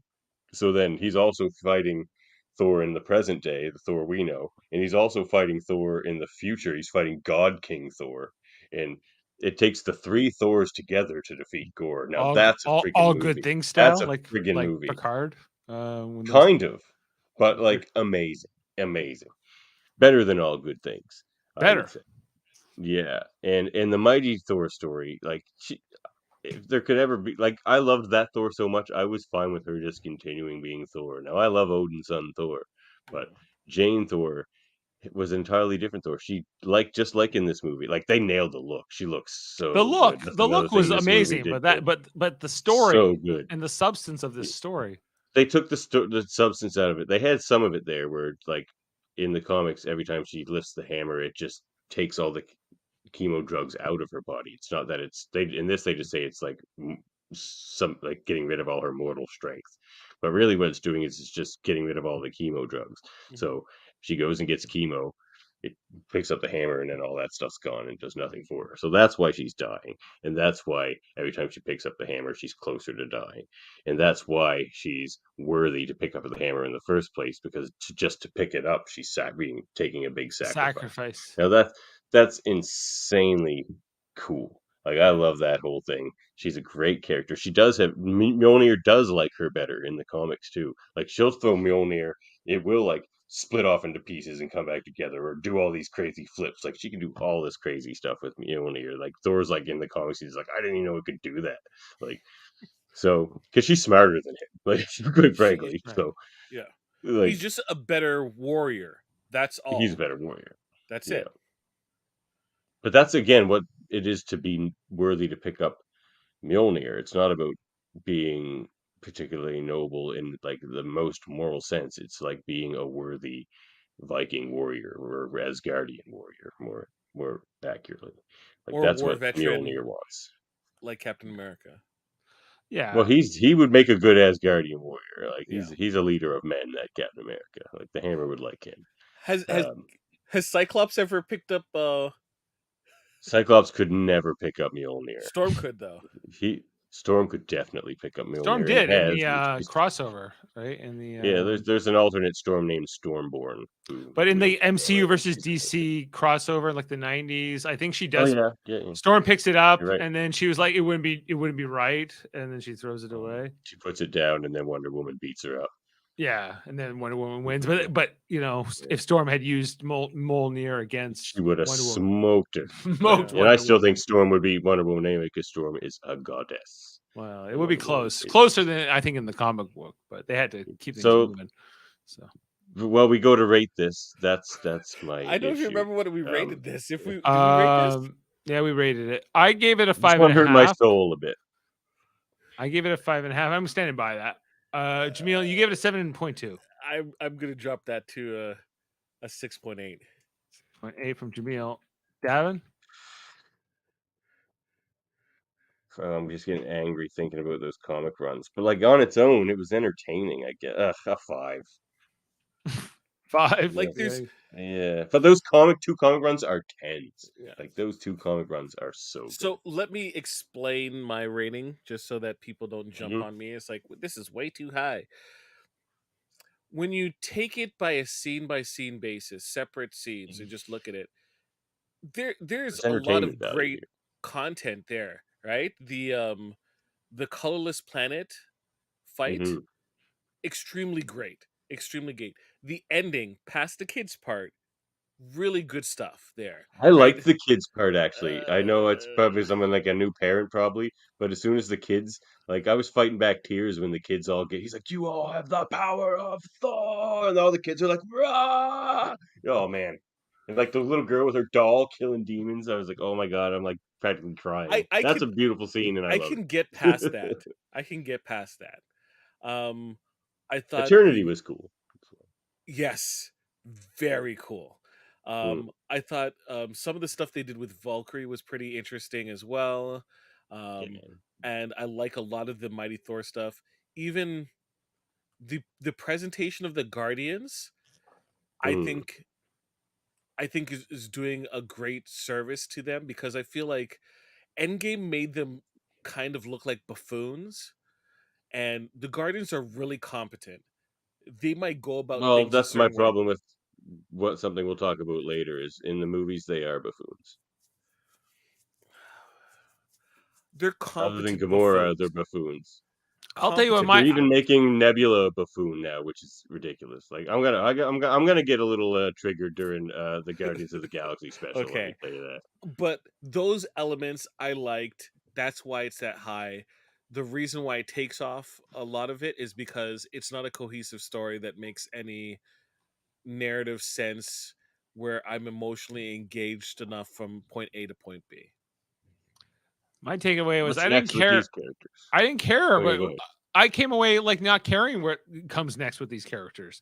Like Fair I enough. was largely like just like, oh, Thor, you could really like he was like, oh, and Thor had this daughter and they were love and thunder and blah blah blah. I was like, I don't care. I'm I'd like, like it just to end can I for go his. home now?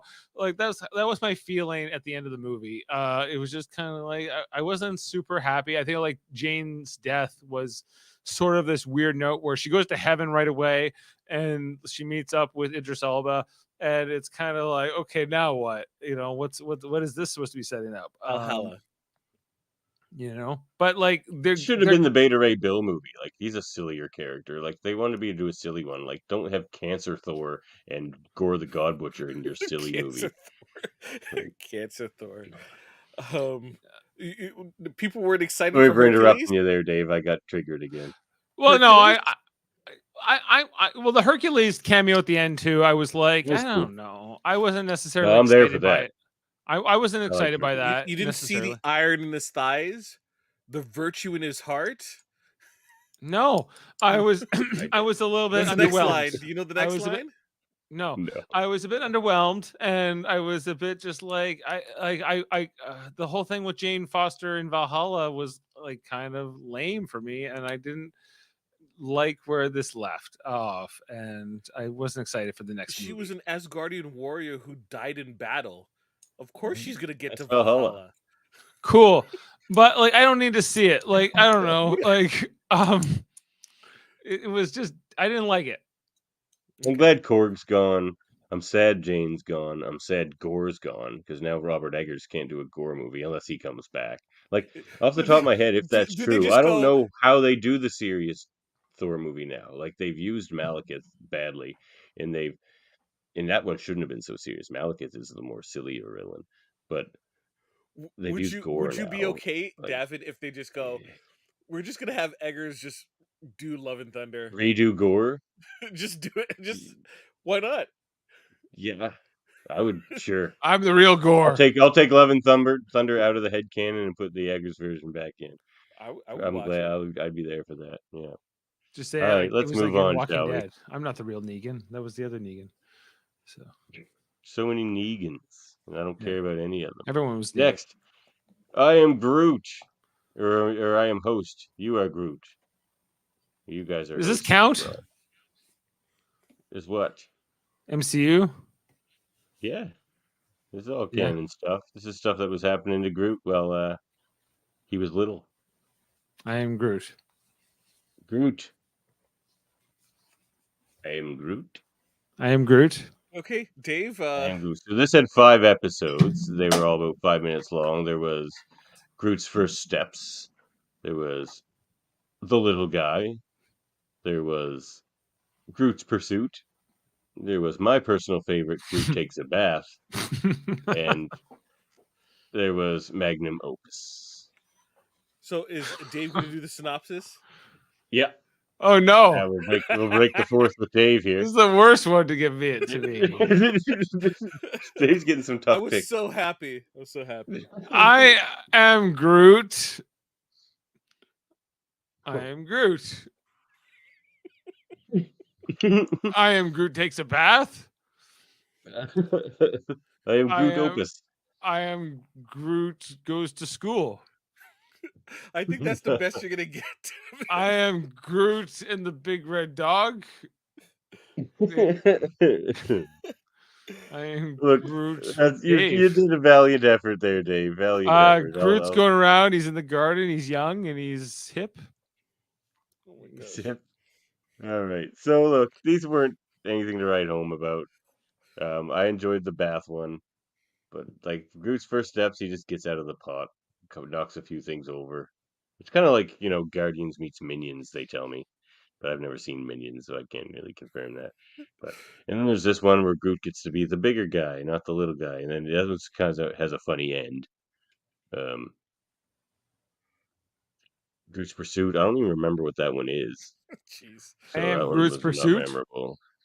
The bath one was awesome though. I like he's like keeps because he's bathing in the mud. His leaves are growing in super fast, and like there he is having a nice bath there. But it's pretty funny because then he's trying to shave the leaves off in different ways, and yeah, I got a kick out of that one.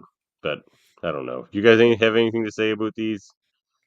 Magnum Opus, he draws a picture of him and the Guardians, and they were about to get mad at him, but he's like, "Look at the picture I drew," and they're like, "Oh." I have nothing to say about this. Jaemeel.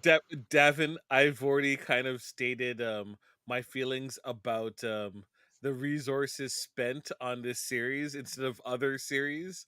Fair enough. So yes, look, I am a Guardians fan. I am, right? And I should preface it, more of a Guardians movie fan than a book fan, right? Because I I prefer still the don't see comic no book major Guardians. victory. So Well, they find him in the ice. You know, he's frozen somewhere.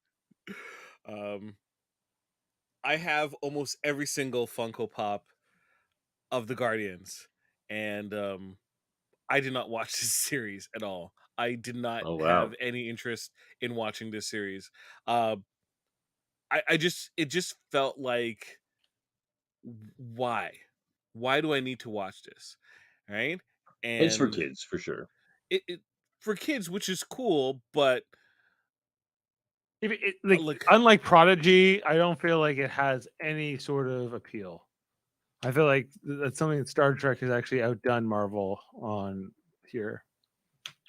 Prodigy is better than this, if that's what you're saying. That's like Okay. how we can compare. All it. right, Like, so do we So rate what's this next? one? What's Jaemeel hasn't next? seen it. Do What's we rate next? this one? Okay. Sure. What's If next you, with this character? Well, he grows up and we see him in the Christmas special. So this one, I'm giving it a. I'll give What do you want to give it, Davin? like a 3. Wow. Wow. Give it a. Different Like lens, it's fine for Davin. what it is. I'll Different give it a. lens. I'll give it a Well, if it's 4.9. if I'm looking at it through like a kid's lens, then like give it a 5, I guess. But there's still not a lot there. It's Okay. not like Dave said. It's not like Prodigy. Prodigy gives you a lot. This one's just kind of dumb slapstick and stuff like that. Jamil, what's your rating? He hasn't seen it. Not applicable. Not applicable. Okay. Well, it has a 6.7 on IMDb, if anyone's wondering. But it's pretty low for us here. Fair. Okay. I mean, it's not bad. It's just nothing That's sauce. When's X-Men 97 coming out? Yeah, this year sometime. Well, this coming year. Okay. So, Well, what's the next one? Is it She-Hulk? No. Cheers, said Helga. Is it? Yes, it is. Yeah. She-Hulk, attorney at law. Yeah. Now this is Yes. something that should be fun to talk about. Shulky. Shulky, one of my favorite comic book characters. I have the #1 issue in my box back there. Yeah, there she is. Yeah. Now, I don't necessarily have this love of this character like you two do. Like, I don't hate this character, but like, there's a lot of people who like I'm gathering, much like Deadpool, have like this sort of cult following for this character, have this sort of appreciation for this character, and that's cool. I just don't She's an necessarily. underappreciated character, really. Yes. Yeah, I don't. I just don't necessarily. It doesn't necessarily is not the same for me. But I liked this show, I think, more than most people seem to. So I'm excited to talk about it. I know you guys are probably going to be positive on it, and I'm actually pretty positive on it too.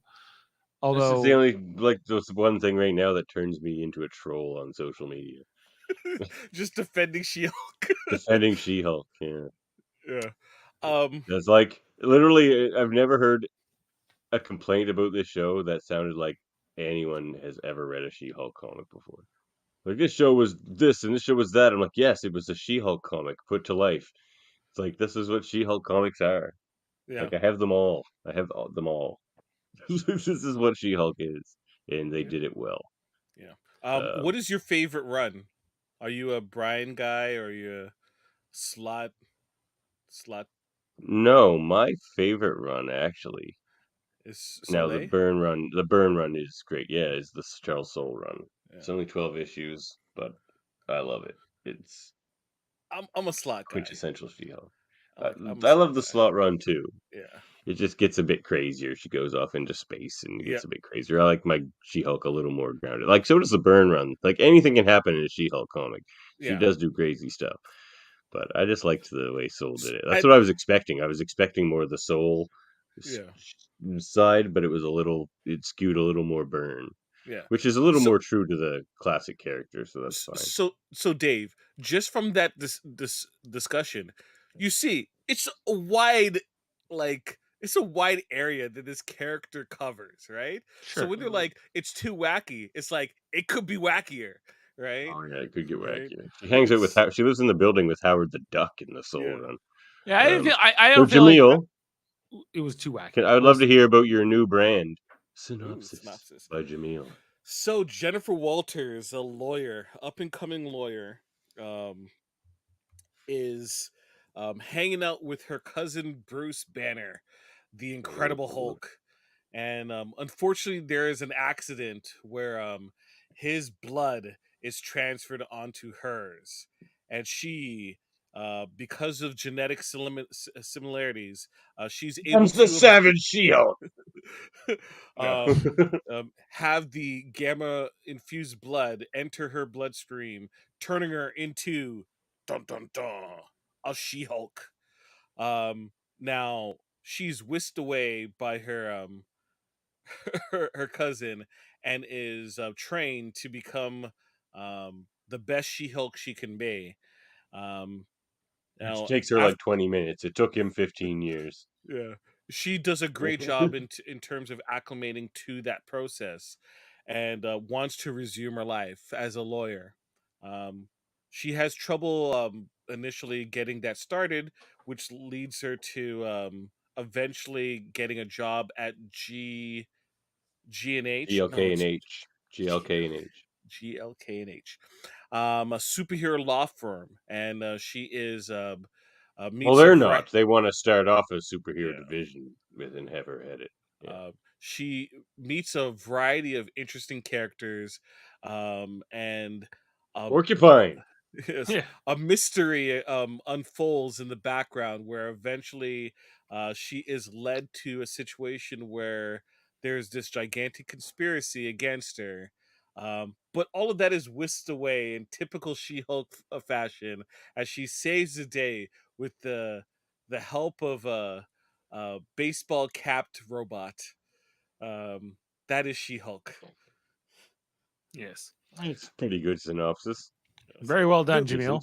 didn't want to like when we're doing a synopsis, you want to hit the major points more heavy Yeah. on the beginning, but you also want to leave a little bit of mystery of the journey that is along the way. She meets a fellow lawyer Yes. at one point. Calgary So Flames colors So on good. Daredevil. Oh my gosh, I So- love that so much. Sorry, I thought the guy dressed as a devil was a bad guy. Oh, so good. Oh, Yeah. man, it was. The And show she was gets her classic suit. Yep. Which I didn't care so much about because again I'm not as like attached to the source material as you guys are. You're But like it these was crazy kids. Look at them crazy young kids the show enjoying life. was good. Like it was fun and like largely I really liked Tatiana Maslany. Although, okay, my one critique of this. Okay, I got a couple critiques. Okay, you want to hear them? Here we They're go. small. Yeah. They're I do. Fire nitpicky. it. They're not Fire big. away. They're okay. Tatiana Maslany. Okay, when she's in her Jennifer Walters form, right? She's got the curly hair, but when she becomes She-Hulk, straight hair. Why would her hair change curliness? And why would it undo when she goes back to She-Hulk, I like the love human you, Dave. form? I I don't love like you, this. I'm against this in particular. Okay, Dave. like this is not I her know hair. because it doesn't have a mustache, but Thunderbolt Ross does. Yeah, that doesn't make sense. You don't grow mustaches with gamma rays or undo gamma ray mustaches or You don't know curly what hair. gamma rays do. Stop pretending you're some sort of gamma ray expert. Okay, over that's there. my one thing. And then I didn't quite like when she got the powers in the first place, like when she just gets the blood on her and like it goes into her cut, and then like it was like boom, boom, boom, she Hulk. I was like, that's almost too fast. I was like, I thought it in could the have been, comics. yeah. No, he gives her a transfusion. In the Yeah, comics. it's slower in the comics, I know, right? And so I thought this was like super fast. Well, I like this better because if he had to, the way they've established his character in the MCU, if he had to give her a transfusion, he would refuse. He would Yeah. not do it. Yeah. He So felt it like had to be the like only this. You way thought it that they had to had. be like this. Yeah. Yeah. And the I was wondering inhibitor how that they they were going to do use, it because I didn't think a transfusion was ever going to happen. the inhibitor technology is good because later used in the series, and having the technology out there is great when we introduce mutants as well. Mhm. So Yeah. I thought it's a great use of it, and the technology being taken in by not damage control. What is the Damage control. Damage no? control. But they have a acronym. Didn't they use an acronym for the jail? Intelligentsia. Oh, the No. raft. No, it's that. This isn't the raft. The raft is in the water. This the jail that they use here. Not the fridge. Anyways, not the fridge. The land jail. Anyways, regardless, There's a lot of jails in Marvel. a lot, and they always get broken into for whatever reason. Oftentimes. Yes, It's what happens in superhero times usually. yeah. Okay, nitpicking CGI stuff. wasn't the strongest. Yes, maybe if they canceled a show beforehand and used those resources, right, the CGI resources for another show, maybe we wouldn't be in such a pickle to begin with. But at the end of the day, look, I come from an era where like CGI has like high highs and low lows, okay? Terminator 2 was back in Just 90 high of the high. with 91, 92, right? And that CGI is fantastic. CGI 2 years later looked like dog crap, okay? So it is willingness and money that solves these issues. And with the Yeah. rate that Marvel's pumping these things out, sometimes you're not going to get the best work. And At skill. the end of the You got to day, get the right house too. It's like the X-Men animated series. Yeah. There's like the good animation house and the bad animation house, and they use them both, but you can tell who's done which episode. at the end of the day, though, the amount of garbage that people watch and accept willingly, but all of a sudden She-Hulk needs to be Oh, I know. friggin' Avatar, right? That's why I'm a troll when it comes to this. Which makes no sense to me, because The show was great. I didn't hear people crapping on the CGI in Morbius and Venom, those dog shit shows, right? Movies. But yet She-Hulk Nobody needs saw to those. be needs to be the I top honestly had no tier. issues with the CGI and She-Hulk. It needs to really. be the top tier of animation. Oh, I can't get into the story. The animation's way too bad. I'm like, so one, their story. Two, you just watched Morbius and you had no problem with that garbage. So don't turn around and all of a sudden there's a watermark that your eyes cannot. I remember lower how bad it themselves to used to watch be, kids. I remember the Ang Lee The Hulk. days of puppets. Yeah, you remember? Oh, the Hulk dogs. Yeah, look, the Hulk used to be bad. The Hulk got good. Okay, I And still it's still defend Ang Lee Hulk. I think that is the bad movie. Bad movie long and bad ago. looking CGI. better than Incredible Hulk. I hate Incredible Hulk. No, Incredible Hulk's just a nothing movie. Okay. It's I a didn't like nothing Edward movie, Norton in no the role. ambition. Yeah, No. No ambition. It is Ed Norton's like jerking himself off. pretty Honestly. much. Oh, But there you have it. And then to the end we get Scar, son of Hulk. The haircut that people the hated. haircut. He Okay. has to the court scene with her and Daredevil was great.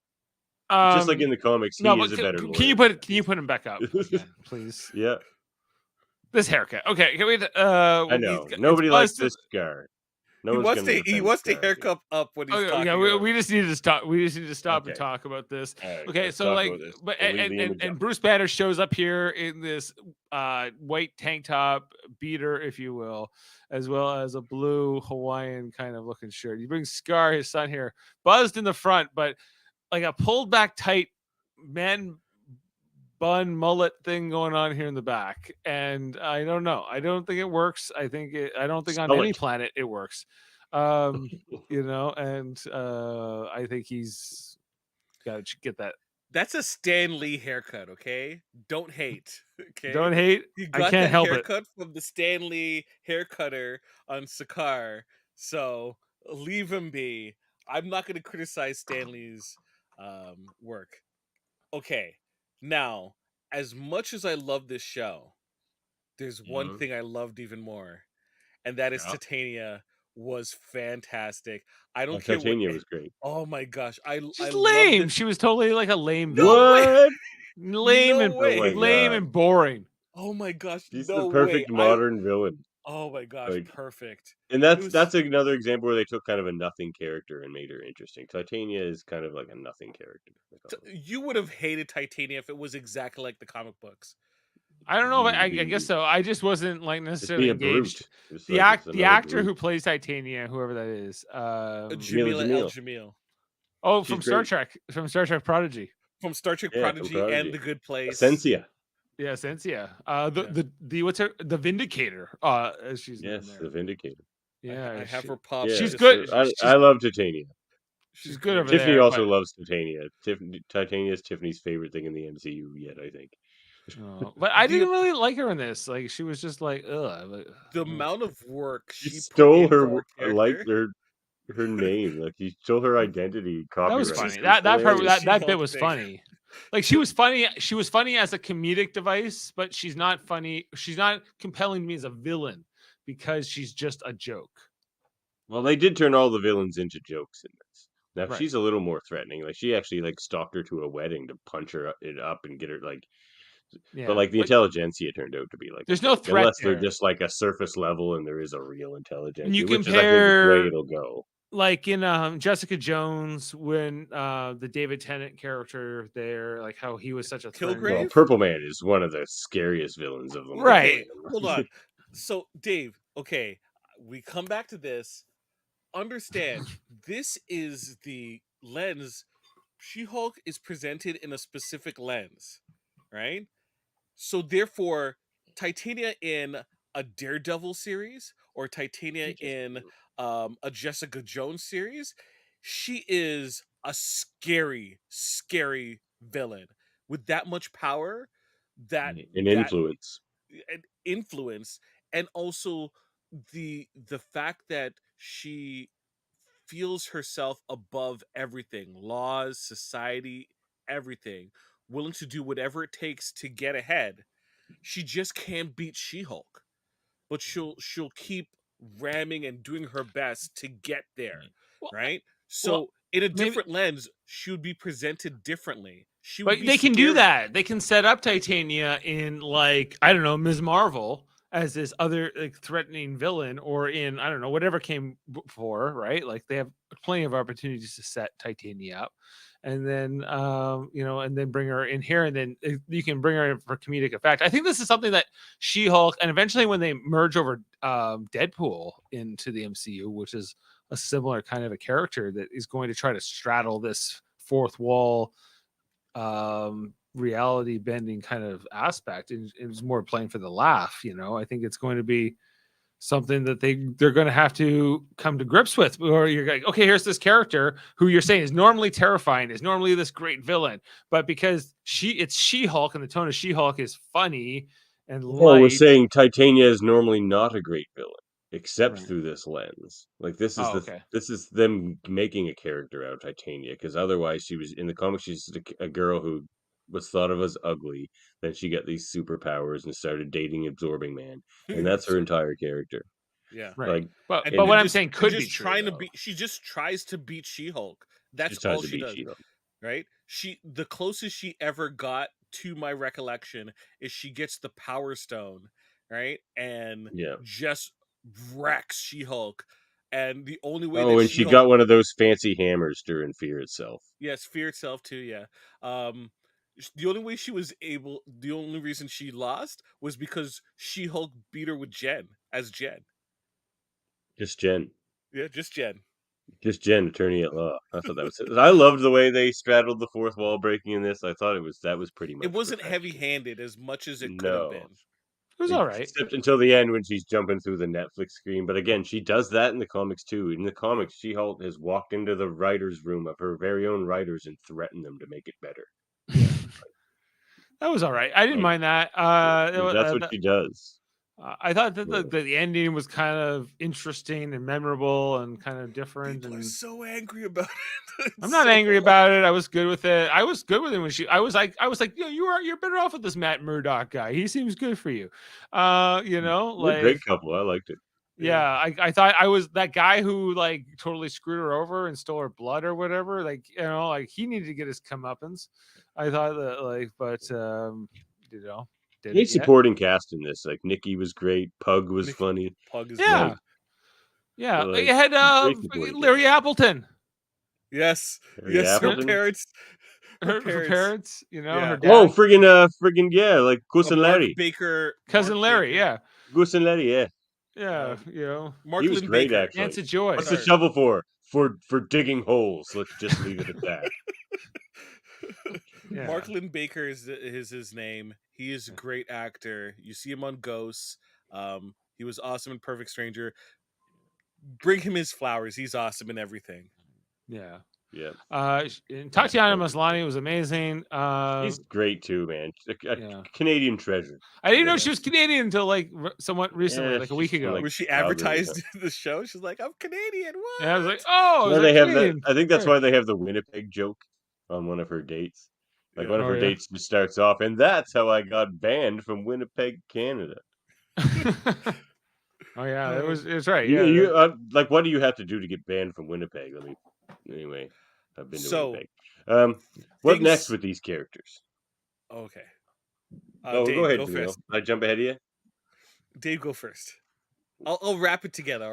What's left with the She-Hulk characters? What's next? Okay. Yep. Well, first of all, either Matt Murdock has to move to LA or she has to move to New York, and they got to figure that out. Like, because I don't think this long. Oh, they're distance not getting together. They're getting together. That was it. Like, No, that was it. Come You'll on. never even see them in the same They're just room friends. again. Just no, friends. they're not just no. They're the new Chandler and Monica. You're the new hot couple. Yeah, I'm shipping it. The new Chandler and Monica, were they a hot couple? Oh yeah. I thought it was Ross and Rachel. Well, that was they were on a break. They were more of a mess. They were on a break, and but the power couple was Ross and Chandler, or no, whatever.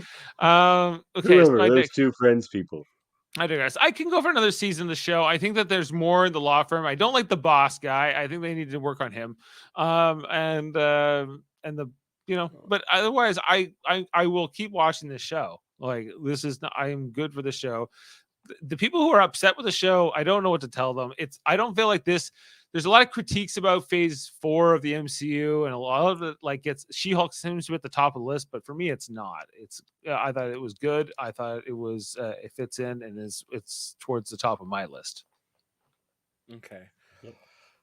For me, I would love to see She-Hulk in a non-She-Hulk show, first off, or movie, but presented as something totally different that just once again seems weird because the lens in which it's being presented at isn't the same lens as this show. At the same time, I want more She-Hulk the show. I hope I get double the amount of episodes, and I hope that they actually get attorney consultant so that they kind of tighten the lawyer aspect of the show, because that was one of the weaker parts of the show. That's why I love the Charles Soule run. He was a lawyer, so he knew what he was doing. The legal the legal eagle. I watched that YouTuber, and he had some choice words. He's funny. Choice words about the show and how it presented law. I think that there's a lot of funny things inherently with law that I think She-Hulk can explore, and with proper guidance, He'd be a good consultant for that show. Actually, he would be a perfect consultant. I want more Titania. I want Titania in too. everything. I want her in the Marvels. I want her in Echo. I want her in Daredevil. I want her in Blade. I want her in everything. I want Titania to be everywhere. In the billboards and backgrounds. I want Dave to never forget the character. And Jaemeel, honestly, she loves playing the character so much. She would probably Synopsis do it. by Jaemeel. By She would probably Jaemeel. do it for free. Yeah. Are you Right? biased on her because her name's like yours, Jaemeel? No, but I love her. I love Partially. her. She's great. Partially. She's great. Yeah. Like she did She is like great. when you see people who play characters in like movies, they're like, for a time being, I'm going to be promoting this. Well before and well after, she was like really into this character. She like turned her account into a Titania account and had Pretty like great. she was purposely like down voting and like booing any type of She-Hulk promotion. Like she went all in on this character. She had a blast, and it's nice to see someone else care about those characters outside of Imani. Like it's nice to see another person care about what we're watching as Villani. well. Sorry, Ivani, Villani. Villani, Iman Villani, yeah. Iman Villani. I combine the names. So as for Hulk, meh. Well, we know We're where that eventually was going there. we're eventually gonna He's get a going back World to War. Sakaar. Yeah. We're getting World War. His son. But it can't be his own movie, so they're still gonna have to jam that No, into something else. they're talking about 2023. The rights might revert back. Okay. Universal might well, give it up. Then they should do World War Hulk because it's scary Hulk. Yeah. That's how you do Hulk. What else? Yeah. Daredevil. What's next? Daredevil, exactly. We know what's going Daredevil. there. He's gonna do his stuff. They're not together. Daredevil has a life in New York. Give up that dream, Dan. Dave, stop shipping. Stop the ship now. There's Jen. no more She-Hulk and Daredevil. That's it. Jen has her No, life in LA. they're getting married, guys. You're gonna No. see. Getting married in season 2. No. Yeah. I think Daredevil that and they're gonna remain She-Hulk friends. sitting in a tree. Intelligentsia breaks the wedding. KISSING. They call her a slut. Yeah. Slut Hulk. And she's a slut. In that video. Intelligentsia, I would Oh my love to God. see them presented in a different lens because Yeah, the with, concept the leader of them is actually pretty behind scary. them. With the Yeah. leader actually behind The them would actual be leader, amazing. which hopefully we get in New World Order. Yeah, We'll well, see. that's the rumor. That's Yes. the rumor. And Adamantium. Great villain. Yeah. And Adamantium in New World Order is being in. Let's talk about X. shall we? Yeah. I know. Love I it. mean, the only thing to talk about X here is like the fourth wall break, and Deadpool's going to do a lot of that too. But She-Hulk was the originator. People like to think it's Deadpool, but it was Are you not. surprised we're waiting so long to get Deadpool in the MCU? Like it's Makes been- sense. to No, me. they're taking their time to bring all this Fox stuff in. There's still rights they're fighting with and different little And wranglings. plus they probably had to stop halfway. Once they decided that they were gonna get Hugh again, they probably had to restart. Did we rate this one? Yeah, let's rate it. Here. So I'm not gonna be biased. I liked it 7.5. Real? Jaemeel? 9.5. How much? 9.5. 9.5. Okay. Yes, I concur with Jaemeel. 9.5.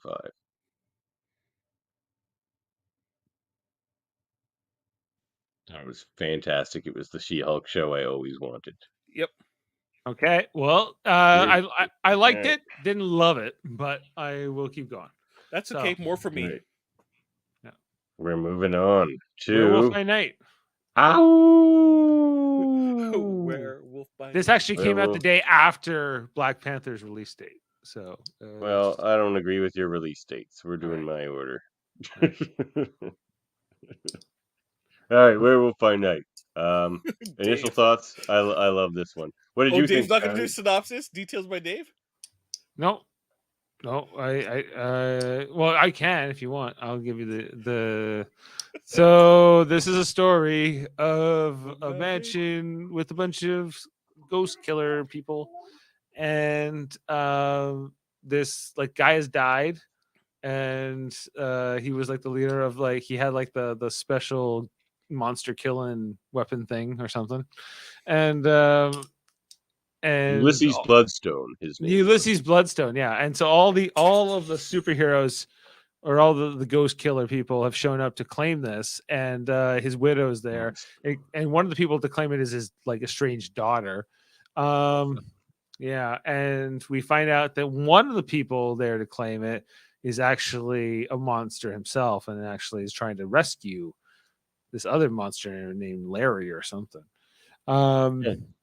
You named after your father, and you didn't remember? Teddy. It was Teddy. Yeah,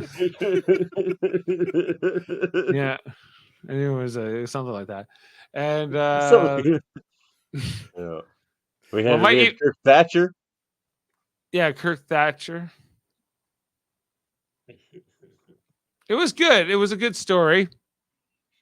I think we're done with can't breaking explain it to us. All right, I guess Dave's done breaking the fourth. I'll pick it up.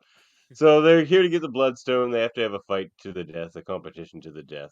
And there's also a monster loose in the maze as well, which is Man-Thing, Ted Yes. Sallis, which is legit to the comics. A great character. I do love me some Man-Thing. Hey, you guys want to see my giant-sized Man-Thing? Yep. That's what he tells all the ladies. That's my go-to comic book joke. Yep. I saw what you were laying out there. I thought you were going to show us a giant-sized Man-Thing. Oh, well, who's got time for that? So then they have the competition. Werewolf by Night, as he's known, but also known as Jack Russell, is there to free his buddy, which is nice. I like to see this. I like to picture them as the beginning of the Midnight Suns. They're already buddies, so they can like kind of branch their relationship off into other relationship with creepy mystical people like Moon Knight and such. It was black and white, this story too. I forgot that in my details. It was until the end. So yeah, they put Elsa into a cage with Jack, and then they unleash his werewolf nature with the Bloodstone, I think. It's not his time of the month. That's a crazy scene, though. Her acting here, where like he's turning into a werewolf, and she's freaking out about it. Amazing! What a great actress she is, Laura Donnelly. And they turns to the werewolf. Great design. I enjoyed this. This movie actually was one of the few things Murphy and I ever agree on Hold Up. So we both liked this movie quite a bit. It's one of our certified A movies over there on Hold Up. Looks fantastic. Great creature design. Great tone. Look at Man-Thing there once they get the color in. It's beautiful. Is this Teddy? That's Teddy. Ted, yeah. Teddy Sallis. And this ties in with MCU how? Multiverse, baby. Because this is, again, a lot of the work done this year in the MCU is building out the mystical side of their world. And this does an even better job of it than Moon Knight, which was that one was a little more contained. Or Doctor Strange. Or Doctor Strange, which was just a little all over the place. But this one was very specifically, there's monsters, there's monster hunters. They know each other. They work together sometimes. It's like Supernatural, the show. I don't know. You've never seen that? No. Hunting things, saving people, the family business. I know. I just look, if I see a couple pretty people as the stars of something, I just don't watch it anymore. I'm old, and pretty young people don't entertain me very well. Well, it went 15 seasons. It was yeah, well, I guess they got old then. Yeah. But I ran out of steam after season 4. Season 5 was good. And then season 6. So this one, I gotta say, big fan. I love Gael Garcia Bernal as Jack Russell. Man, he's kind of a haunting kind of guy. It was kind of weird. He was interesting. He was very different in his the way he just performed on screen for me. I really enjoyed him. He was Kirk Thatcher was great. He didn't feel not Kirk Thatcher, the other guy. He didn't feel like threatening until he turned into a werewolf. And that was cool. So I really liked the daughter lady. Elsa. Yeah, Elsa. She was great. Elsa, she wasn't an ice queen. She was she didn't let it go. She was going for the prize. So the Bloodstone. That was good. Yeah. Let it go. Let it go. Uh, All right. Your impressions, Jaemeel. I did not know what to expect from this show, mainly because Marvel has had the reluctance to kind of get into genre work, and seeing the toe dipping that was Multiverse of Madness, especially with Raimi, I was This year is what? another I think we could say about this whole year of Marvel movies is that's them dipping their toes in different pools. The She-Hulk and this and Miss Yeah. Marvel, like all very different things. This one was a slam dunk. It was a grand slam. Like, I've it's rare to see all elements of production kind of cohesively made into uh like this grand project. And it's not like it does anything amazingly well. Like, you can say, well, there's better actor performances in other shows, or the score is more memorable, or uh you know but as a whole, it is so good. Like, nothing fails itself. It doesn't fail itself in one Length. portion of It's it. not long. It's yes, it tells a complete story that you are drawn in, and you like exhale at the right amount of time. It's the perfect template for, I think, a lot of storytelling that Marvel should be doing going forward. Not everything needs to More of be a these movie. special presentations, some more of Yeah. these. Not everything needs to be a 6-episode season, right? Yeah. Maybe you just need to check in on a character, and this is the best way. This is the perfect way. Um, it is the Especially to evolution. build a team, Yeah, like which they're doing with the Midnight Suns here. Introduce them all in these, and then build them Bring this them together. is the together. evolution of the little DVD scenes that we used to get. A funny thing happened on the way to the Oh, yeah. see Thor, and the consultant, and item 47, right? This is the perfect evolution of it. This this is getting a 10 for me. I'm just laying Me it out too. there. It's getting a 10. A Yeah, me too. 10. A 10. Me This is too. getting a 10. It's pretty much I- perfect for what it is. A 10, Jaemeel. Are Yeah. you? What is this negative? Now, keep in mind, Yeah. a 10 in something doesn't mean that It's not a super 9.5. deep or Yeah. anything like that, right? It's not like, oh, you gave something a 9.5, that means it's not as good. It's like, no, right? Understand that for this presentation, this project is together, this is the best that it could be. It hit its full potential, right? It's an entertaining product.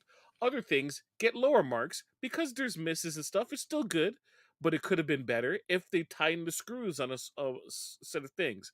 We need to look at ratings like this, not like where it's a measuring stick between each and every single thing. All right. Well, I'm giving this an 8.2. It was okay. It was The pretty Dave's good. been enthusiasm stingy on isn't the there, ratings Dave. today. Look at this list. Dave's been quite stingy on this 2022. Be interesting to see what happens here in this. Conservative, perhaps. Murphy gave it a 10. Okay, I'll just tell you right now, Murphy gave it a 10. He gave Werewolf by Night Murphy a 10. liked it even more than me, and I gave He's it gonna a 10. Murphy he's gonna gave give it it a a 10. 10. Give it an 11. You can lock that in. You can talk to him about it. I bet you he'll Yeah. say 10. Just Okay. listen to that episode of Hold Up. All right. Yep. Well, it's fine. I don't need to watch That's it our again. first episode. It was Wait, good. Wait, you don't need to No. watch this again? I don't need to. I think you No. should watch it every year. This is the Halloween tale. Not likely. Not likely. It was Oh. good, but I'm good now, and I will move on. That's all. That was my Right. sort of takeaway. What's next with these characters? The Midnight Suns. That's what we're gonna see. Even Elsa, I hope, because she was Elsa. great. Sure. Are we gonna get the Jared Leto Morbius though? Stop I it. hope not. Stop it. Yeah, stop it. Let's get moving on. We're going on to the next movie. I don't even want to talk about these Folks, types of we're not things. going to be talking about those things because those don't count as Don't MCU count. Yeah, stuff don't at count. all. They're not on the list. Yeah, right. But apparently the I Am Not Groot cartoon was. But yes, it was. Yeah. All right. Can Dave do this one too? Black You want Panther. Dave to do this one too? Yeah, I would love That leaves you with the Okay, last one. All right, so Dave gets Black Panther, and all right, Jaemeel gets the Guardians of the Galaxy Christmas special. I'll give you the okay. I will. All right, here, Black Panther. Uh, shit, where do you go with this? Okay. Well, guess what? Black Panther's dead. That's where we start. Kind of dramatically, we don't even get to see him die. He's just dying, and then Shuri, his sister, is trying to create a cure with the heart-shaped herb, which was destroyed, which I had forgotten about, by the way, by Killmonger in the previous movie. And but it was not for naught, and they're like, you need to go see him now because he's not going to make it. But she does not go see him, and then the mother comes down, and T'Challa's dead, guys. And so this movie starts off with this big looming presence of that, like, even though he was already snapped away for 5 years and came back to life, he dies of a mysterious disease. And they're all wearing the white at the beginning. That's the funeral color in Wakanda. And it's a pretty somber thing, really, to go on here. For the early part, we see that Angela Bassett, Queen Ramonda, nice. Queen Ramonda, she becomes the leader now. She inherits the throne instead of Shuri directly, for some reason. For some reason. Okay. I'm not. Nope. It's your synopsis. Sorry. Well, it didn't go to her. Wait, when T'Challa's father died, it didn't go to the Queen. So He was already actively the Black Panther at the time, T'Challa. Yeah, so that made him the heir. Yeah. Okay. So yeah, there was, I don't know, there was just like a little bit of this real sadness really throughout the film, but there's also this storyline which I think they already had planned, which was where they're going to go head to head with the Atlanteans in this movie, the Wakandans and the Atlanteans in the surface world, and we meet Namor the Submariner, who's a very the MCU, the Marvel version of Aquaman, I guess, who's always been a Namor favorite was of around mine. long before that fool. Yep. Yeah. And so there's a lot of I don't know how to sum up that story. But let's go catch the fish man is what So great. It's called Buddy. Fishman. I love him, Baku. Yeah. Everything he says is gold. They call him Kula Kaliki or whatever, Kula Kola King. Yeah.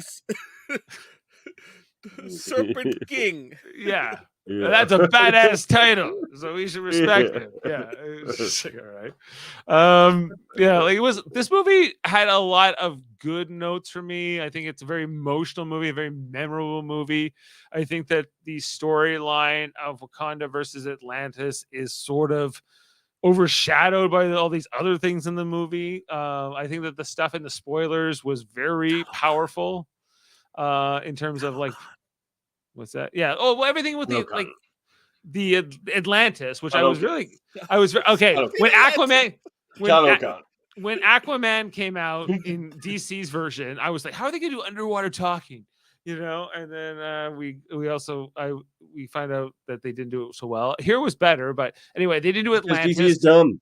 Yeah, normally, traditionally, Namor in the comics, he's from Atlantis, and he's the son of mechanics. He's like Namor Mackenzie, Scottish sea captain. Yeah, he's like we're a from Scottish Clan guy. Mackenzie. He was one of our But they made him like Aztec in this movie, and it's like it's also related to vibranium because his tribe was exposed to vibranium like hundreds of years ago. It didn't all land just in Wakanda; that there was other parts of Earth that were hit with Which vibranium. Makes more sense. Yeah. This is another thing where the MCU did it better. I like all this. Yeah, this was interesting because like Wakanda's like, we thought we had the monopoly on the vibranium, and now that we don't, what does that mean exactly? Well, there's also like in real life, like there's like in the Congo, they have like cobalt, which is like now a very important mineral for creating batteries, like lithium batteries and different things. And so and all of it is pretty much in the Congo, but it's like there's creating all these abhorrent conditions there and slavery and different issues that are coming from that. But anyway, I digress. But it's just like making you think about the real life when like one country, I guess, has a monopoly on a natural resource or any kind of particular thing, right? Like in Canada, we have what, like 70% of the world's fresh water, for instance, or like a lot of the forest, or countries that have the rainforest for it. So like I think a big message in this movie is like ecology and like sort of like how pollution. You saw this in Aquaman too, where like the surface world dumps a lot of all our garbage in the oceans, and then if there were fish people, they would not be liking it too much, and they would come up and tell us. And so that's kind of what this movie tells us about. So anyway, I give the floor back to you, Davan. Usually, Shuri takes the mantle. Oh yeah, Shuri's the new Black Panther, by the way. I was expecting this. Very I thought skinny, that, very like cat-like. yeah, I was happy she got it. I thought she carried this movie largely. She was really strong as the lead. I thought that Angela Bassett carried this movie. Angela Bassett was also, phenomenal, and she's who I always wanted to play Storm, and that of course will never happen. But no, God, she but should. but she also died. Should have. She dies in this movie, and I think when she dies, I think Shuri steps up and becomes. She already is there. It's almost like Angela Bassett's holding. I'm going to hold up like the house until until I die, and then now it's on to you, Shuri. And then Shuri's like the survivor of the family. Along, I guess we find out with T'Challa's son, who's left over in Haiti by the end. So and they have their young progeny, my progeny. Riri Williams there. Yeah. His kid, you might say, of Wunderkind. The Riri, I thought her inclusion in the film was sort of like, I was kind of mixed on my feelings with it. Like I felt like I know they're setting her up for other stuff. It was their world building part that all Marvel movies have to do. They have to have their sacrifice to the. It's all connected. Yeah, it's all connected, and Doctor so Strange had too much of that.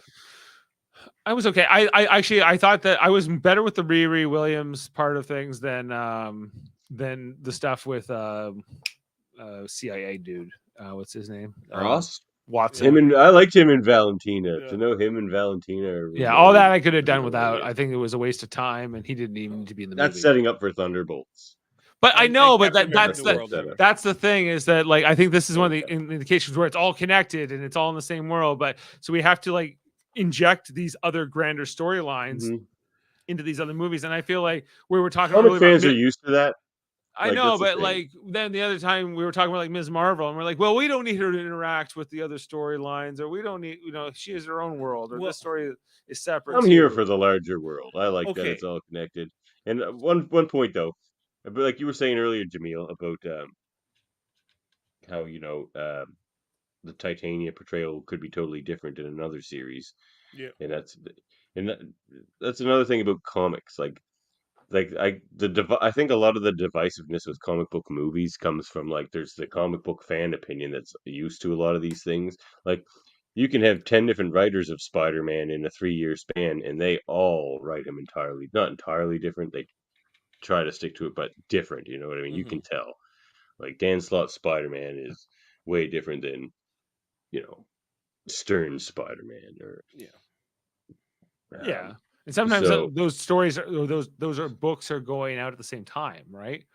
Where exactly. But then sometimes they would have to find a way to bring their storylines together when something bigger was happening to Spider-Man, right? Typically, what would happen is whoever is in charge of the overarching story is the one who might write for that trade, right? That specific miniseries. So if it's a Slott, like I think Slott did Spider Island. He did in Spider-Verse. Spider Island, Spider-Verse, yes. I wasn't a big Spider Island person, but no, neither was I.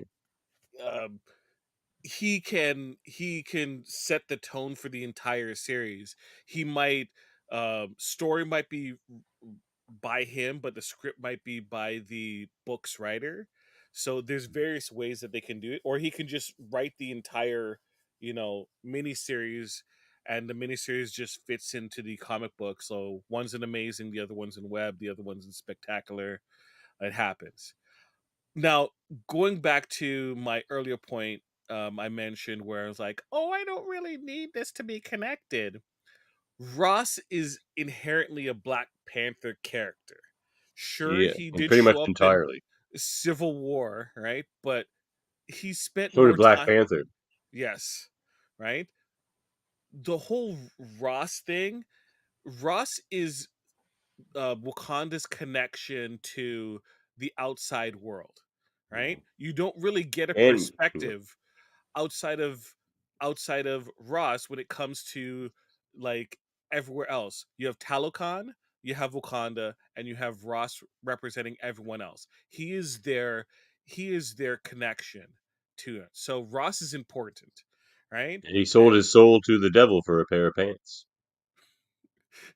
Right. In comics. So Great, so one of the great scenes. that's why I feel like I understand what you're saying, Dave, but at the same time, there's a vital component of it. Did they give him much to do? Not really. No, not really. Right? And that can be absolutely argued. He was great Riri, in the first one. yes, Yeah, I absolutely. don't hate the character. I know you don't hate the character. I just I felt don't. He didn't the need to be in use of this the movie, character. and I like Julia Louis Dreyfus and this character fine. But it was just like, oh, I don't need this. And so if they get why does Black Panther have to deal with this in particular? Because I feel like this movie, The because of world's going to attack them for their vibranium like any th- minute. this movie, it's more jarring in because of the whole thing where Chadwick Boseman died and there's all this emotion in the movie, and there's like, hey, by the way, this is almost like a commercial for like our next big setup or our next Avengers movie. And so that's why I would have probably cut it out of this movie. Whenever I describe this movie to people and people are asking what my impressions were, I would usually say Wakanda Forever feels like a sequel to Black Panther 1, but isn't really a MCU movie. It is an MCU movie, mind you, but I felt that even though Ross is kind of like the connective tissue to a lot of the other things that are happening in the outside MCU, it isn't a major focus, or it doesn't seem important, right? Uh, we don't have everyone name dropping, well, maybe we can get Thor to help us or anything like that. It feels like Wakanda's going to handle Wakanda business, right? They practically go to war. They don't call anyone, right? And I wish they did kind of like have Queen Ramonda mention like Wakanda's going to handle their business themselves, no Avengers or anything like that. That would have been an She does have awesome. some good lines though, like when Oh, she's at she. the Oh, UN and she's sh- just like, "We've sh- been had a non-trading of vibranium policy forever, not because of the dangers of vibranium, but because the dangers of you." Like, yeah, and they're all just like, "Hmm, yeah, good point." right. And then they drag out the France mercenaries right in Oh the yeah, UN. It's like oh yeah, that was awesome. beautiful. Yeah. So Yeah, like so and I agree AO's with just you, like Dave. kneel, and they're all like, "Hmm."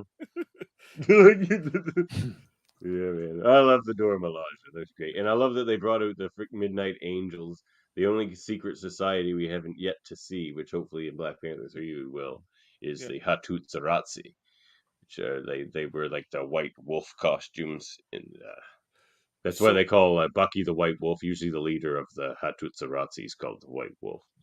So, so Dave, Yes.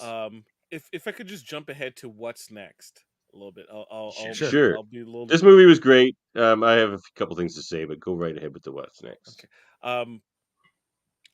I think I want to make sure I don't lose what I was just talking about because it's kind of drifting away from me. Um, I feel like what you're seeing here is something that doesn't really isn't presented with a look at what's happening outside of the MCU, the other places, but it's a clear escalation of arms, right? And you can kind of see where uh, the North American government has to up their game, right? North Because you have American. North American, well, it's more the U.S., but anything, The right? North Thunderbolts American and government, stuff is all gonna roll out of this, and even Armor Wars, yeah, that kind of stuff. because you see, like, the France mercenary squad was severely outmatched, clearly outmatched. right? The Wakanda fighters are on a different level altogether, right? Even the Atlanteans couldn't quite handle the Dora Milaje. Like, Yeah. The Tuma Talokan, was pretty good, but that's it. Talokan showed that they're also fierce fighters, and they would wreck any like North American armed force, right? As it stands currently. So you have a clear example that there's going to be an escalation in terms of like their efforts, in terms of their arms and everything like that, right? Namor says it in the post-credit scene. He's just Yeah. like, they're coming for Wakanda, and we're probably their only friends, so we'll just use that to our advantage. Once, Yeah, and a lot of the ties that Wakanda has are gone because that was T'Challa. T'Challa was, Ross is the only one they have. and They Ross have is no Ross, and they have maybe Atlantis or Ross has no Atlantis. power in North America anymore now. But do you feel like Especially Ross with should have been in this movie? Well, now had- you know. See, Ross does. Ross, his power that he has left is his relationship with Val, who is still very high up in power. Well, I don't think that Val is his power. I think that's going to be one of the conflicts, or he's going to be the resource for Wakanda dealing with Val. And if we Okay. can recast Ross, William Hurt died, and Harrison Ford apparently is taking on the role. Yeah. But Chadwick Boseman died; he can't be replaced, right? Oh, they'll replace him. They did at the end of this movie. They did. They replaced him.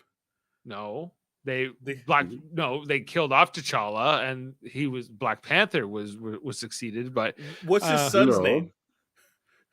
well, T'Challa, but it's T'Challa Jr. That's not the same thing. It's Uh, the Will same be. thing. That's not a recasting. They reset the clock. They reset it. Yeah. So we get T'Challa the I second. thought they were going to bring in a multiversal T'Challa, I'm glad but they did. they went with the child route instead. I didn't want Killmonger. Killmonger's Killmonger. But Yeah, didn't no, you? But they could have. Killmonger. Okay, like it happened when they had buddy Don Cheadle came in, right? That was different. The person didn't die. They just recast. But then the Harrison, ongoing why can character. William Hurt be replaced? Because he's a villain. Because nobody Because likes he's William not an Hurt. important character. So only it's so subjective. He's going to be an important character, but he hasn't been an important character. Like all I could think when I watched this movie was, would it have been better served off if they didn't just say, okay, well, T'Challa is dead now, and yeah, fine, they can have his successor, and sure, he can take it over for a while, and that's fine, but it would have been better just to say, So okay, should this they guy repla- is now should they T'Challa. And Should they replace Carrie Fisher with a different actress? Carrie Fisher, I think maybe. I think that there's a How in Star important Wars. is that character anymore? Well, not after these movies. It's even Like, less than for ever. me, I think they probably should have, by like the third movie, taken one movie off and making it Shuri. That happens As in the bad as comics Star anyway. Wars was, like But- the most recent trilogy, the sequel trilogy it destroyed Star Wars for whatever. They will recast T'Challa. This would just mark my words. It may not even be his son. They will recast him. But I don't think they could have done it so quickly. you No, mean like not so so like, quickly. if People they would have like rebelled against it. if they show the afterlife, like if they show like with the Panthers and they're in the trees and then they turn into people, right?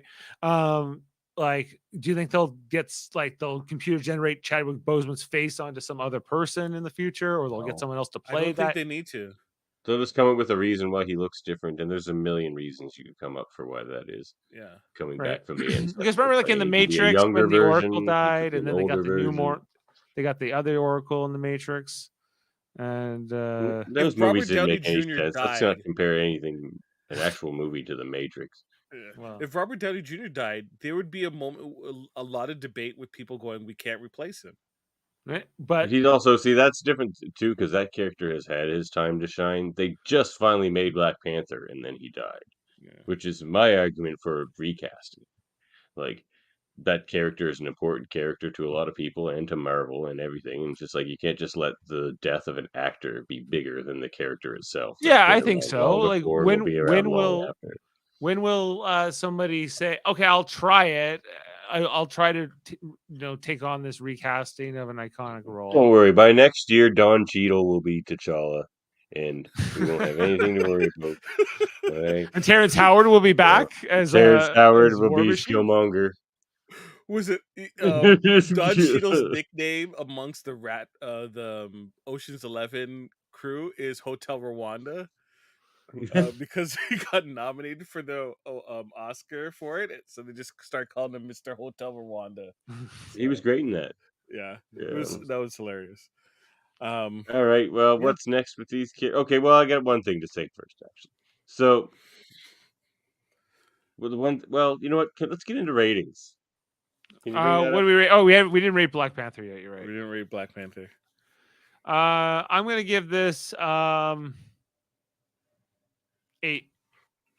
Oh wait, sorry. 85. 85. Jaemeel? I'll give it an 8.1. Stop me because he's on Price is Right. All right, Davan. I'm gonna give it a Yeah, see? 8.5. Yeah, 8.5. see? Thank you. I almost gave it a 9, but then I stopped myself, and here's why. So, one, I love the tallow cans, everything they did with them. I love that they turn blue just when they're out of the water, and then they go back in the water and they turn back to their normal skin color. I found that very interesting because in the comics they're just blue. Yeah, they're except blue for the- under the water too, right? Yeah, but I like that whole thing. It's just their curse. That's the curse that forced them into the water in the first place. Right. So I found that very interesting. All the lore, all the Aztec lore, I thought was beautiful.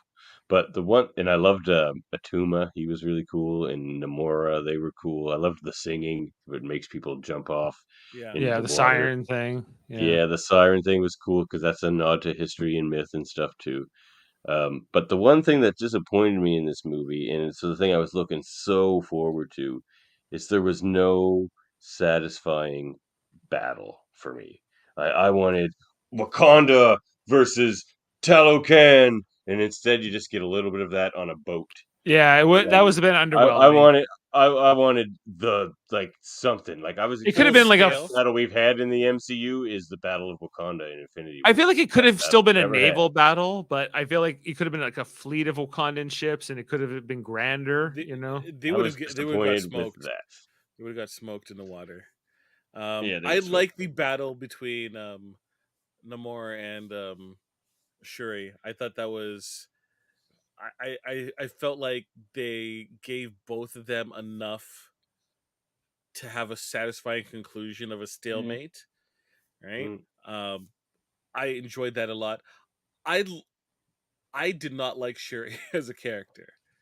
Right? At all. She didn't really. She was the weak point in this movie for me as well. Actually, Right? Ramonda was amazing. I cried 4 times at the theater, and all because of Ramonda. But at the end of the movie, I actually cared about the character's journey, which I didn't think was going to be really possible. So they did a lot of work in terms of investing me in the character. M'Baku, I love M'Baku. Me too, man. He is the best. He becomes the king at the end. The acting ruler of Wakanda currently, yes. Yeah. Right. I like the fact that it was Killmonger that was there. Yeah, that was good. Shuri having to deal with that, coming to grips because they didn't have a lot to do in the first movie with each other. Like they didn't have a lot of a lot of dialogue or scenes, right? Well, they had a fight. They had a big fight. Yeah, they had a fight, but they were cousins. But they didn't get a lot of chance to actually just sit there and talk about. We never got her opinion about what was happening. Yeah, she was just there to be comic relief from time to time and to bust and to have like the solution or the tech or whatever. Whereas this time we know more about the character herself, which is great, right? That they can like upgrade her character where we can actually care, and therefore once we care about the character, we can care about how they interact with other people when it gets to a grander scale. Right? What is the relationship going to be when it's her and Bucky? Does she have a relationship with Bucky? Well, maybe. Here's my question: was she the right pick? Was Shuri the pick of the characters that after Chadwick Boseman dies? You know, that's how it goes in the comics. They could have get the what's the girlfriend's name or the one who had the Nakia. And They not could yet. they Not could have yet. picked her too. I think she's the No. other pick, or She's even already a war dog, and she doesn't like Wakanda really. She doesn't Correct. really want to be there. I think they could have picked her, or M'Baku even could have been the next Black Panther, right? And so Those people are all have their own concerns. Yeah. Shuri's the one who can commit to Wakanda. Shuri's the one that makes the most sense, right? Correct. Yeah. So So to answer your question, Dave, when I first started the movie, right, in terms of the movie itself, where I'm left, where I'm starting from, I would say no. The movie did a great enough job to make me change my mind to say yes, and that's a successful movie. because I think if Chadwick Boseman hadn't died, I feel like his version of Black Panther and T'Challa, and I think like probably Doctor Strange would have been like the new leaders of this Avengers, like the post Endgame Avengers era. But now that he's gone, and like there's I don't know, like it feels like Isn't that kind of exciting? That it's it's not it's like worrisome. It feels like it's- I don't know. Are we gonna be able to do the snap here? I don't know. Like it's right. stakes. The world is in disarray, right? How will our heroes come together and win the day? We don't know. Who will step up? Will Like, it be Captain America Falcon? who knows? It could be Maybe. Miss Marvel, not Miss Marvel, Captain Marvel. Will it be Right? Groot? There's one memorable Marvel moment in this movie I wanted to talk about, and for Ooh. me, it brought a tear to my eye, and that was the scene between Ramonda and Okoye when she's stripping her of her rank and Oh title and yeah, all that that. was a little That mean. That was man, powerful. that was very powerful, and she's just like, but it's all I have. I would lose too much if I lost that. She's just like, I am the queen of the most powerful nation on earth, and my whole family is dead. She's Yeah. just like, haven't I given enough? Haven't like when do like, yeah, man, it just shows you how like even like all the power in the world and like nothing can save you from the same things that Yeah, inflict from us all. tragedy being struck. Yeah, And look, Okoye made her bed. She promised. She she did. promised, right? Big mistake. Big mistake. Right? I got my And Black Panther socks on. Yeah, like it was that I felt bad. I felt like it made Should too. it showed the pettiness on Queen Rwanda or it whatever. wasn't pettiness. I don't think it was petty at It was all. No, repercussions. Oak. It's what. Yeah, Oh, Okoye was very come cocky. on, Okoye didn't He deserve endangered the that. princess when she knew there was a fish man after her. Yeah. The Well, fish man, you go after the fish man. you The way you gotta Bantu talks is hilarious. it's Shuri makes her own decisions too, and like so I think No, Shuri does not make her own decisions. The queen said that she can't Shuri's go. the new Black Panther, guys. You can't have it both No, ways. she wasn't at that She's- time. It The wasn't at queen that said point. no. Okoye vouched and said that she would protect her. She wasn't protected. She was taken and has left Wakanda in such a vulnerable state. There had to be repercussions. Otherwise, you could just like, well, the queen's just gonna let it slide next time Dave's not I go buying it. against it. I'm not Dave, buying it. She Dave's was not petty. buying it. No. All right, let's move on to the last one here because I still get a surprise for you guys, and we're running a little. We'll get this Sorry. in under 3 hours. I blame Murph. I hopefully. blame Murph. Murphy threw us off. Guardians of the Galaxy. All With right. the Guardians of the Galaxy Christmas special, here's where I get to go nuts. So I'll let you guys talk first. Jaemeel, what was the Yes. story about? Peter Tell Quill us is in a synopsis by yes. Jaemeel. Peter Quill is in a rut, and the Guardians have realized it.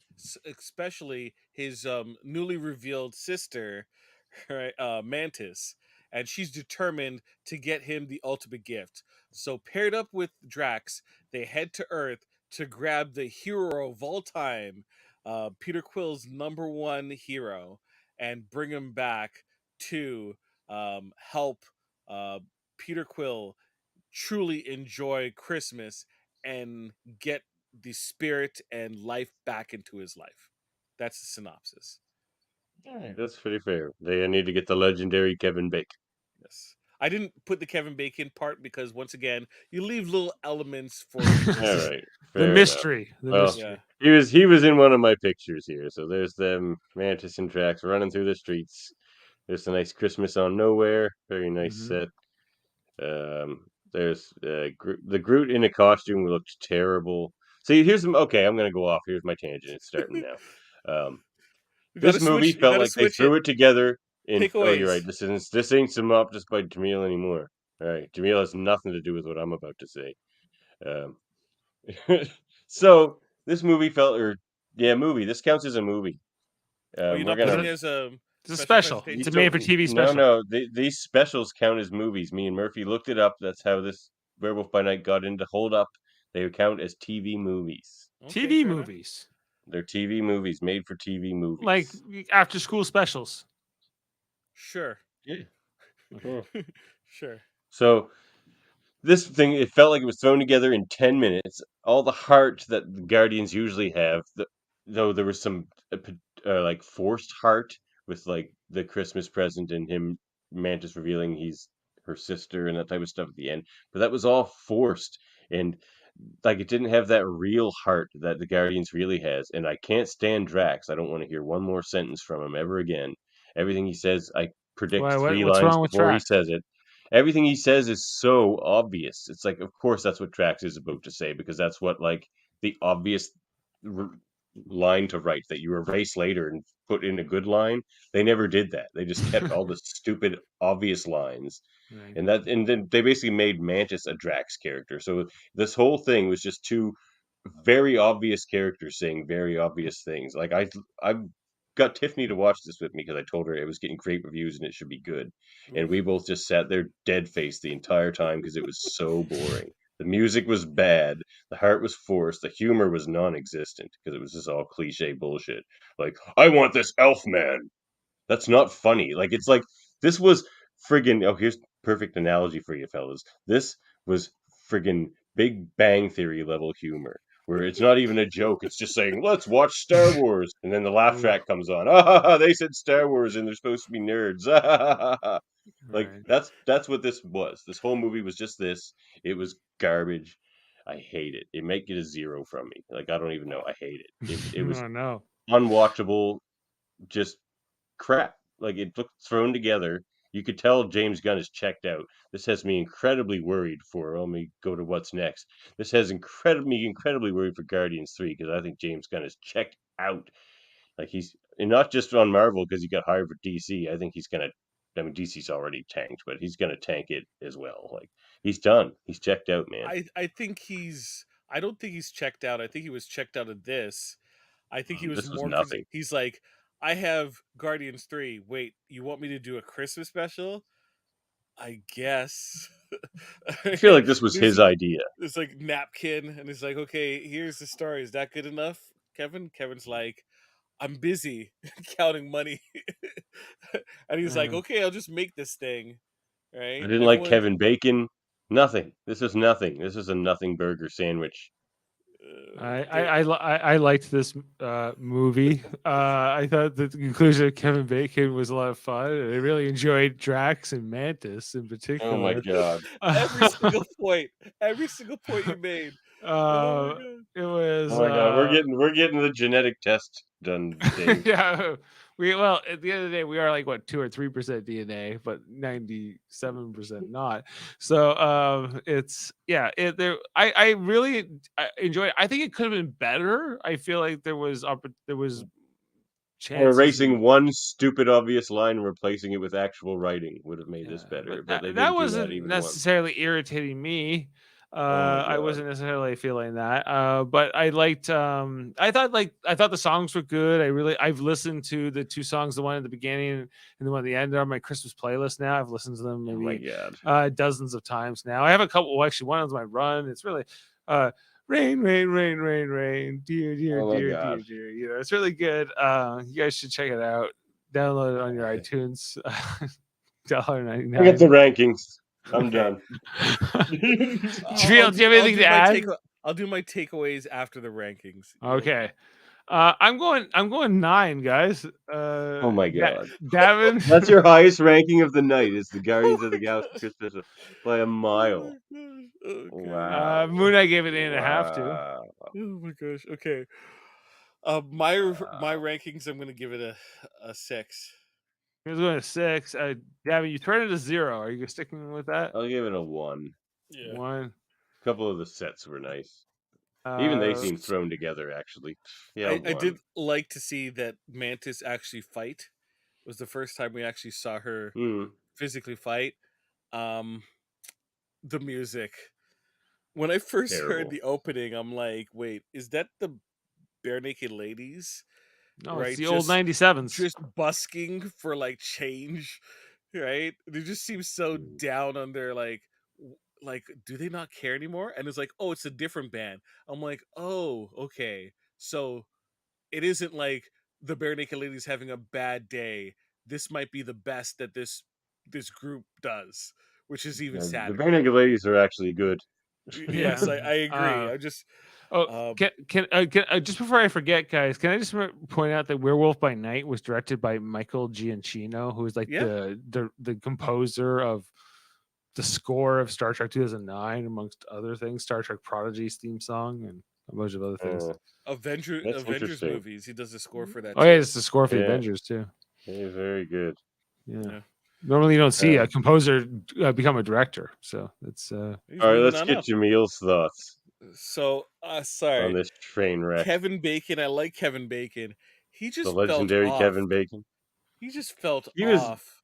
Was, my God, everyone did. Like, it felt fake. It felt like they did a take, and then it was like, that's good enough. Let's go home. You know what it felt like? It felt like an SNL skit that just went on way too long. Yes. Right? Perfect. And analogy. He's just kind of, he's like, and SNL is usually not funny. I'm just jiving with the jokes, and just playing along. And I'm like, oh, an actor. Oh, this is He didn't even seem like he was acting. What? Like, just like, hey, honey, I have some friends here that could just use a little help. Remember what Christmas is and like. I like Kevin Baker as an actor. It just felt like he's like, okay, you got 5 hours with me. Let's get this done. Okay. I don't think they had him for 5 hours. Oh my God. An hour. Yeah. No good. I don't care. I honestly I watched it. I'm never gonna watch it again. Me neither. Guys, trying to forget it. Your Werewolf by Night. This is my Werewolf by Night. Of the ones we talked about tonight, we tied. Moon Knight and She-Hulk were our favorites. And fair. Werewolf, of course. Werewolf by Night was by far our favorite. Actually, I'm sorry, but after that, it was Moon Knight and She-Hulk. And right, yeah. Well, one bit of negativity here, fellas, before I have my special surprise for you, and we end the show after a little time. Biggest letdown of 2022. Ooh. Well, according to us, it was I Am Groot. It doesn't have to be a series. Like, no one, you didn't have your anticipation up for Groot, so I doubt it's the biggest letdown. You know what I mean? What was the biggest letdown of the MCU this year? Thor. Yeah. Okay. Really? Me in too. General? 100%. My two favorite storylines were butchered in front of my eyes. I still haven't quite recovered. Thor was a big disappointment. And I don't hate it because there were some things, but biggest letdown in 2022 for me. I'm usually even keel with even stuff that I don't like. So even though I didn't like Thor, I can live with it. My biggest disappointment is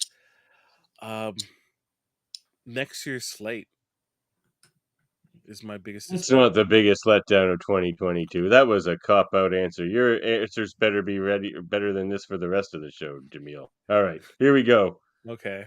It's time.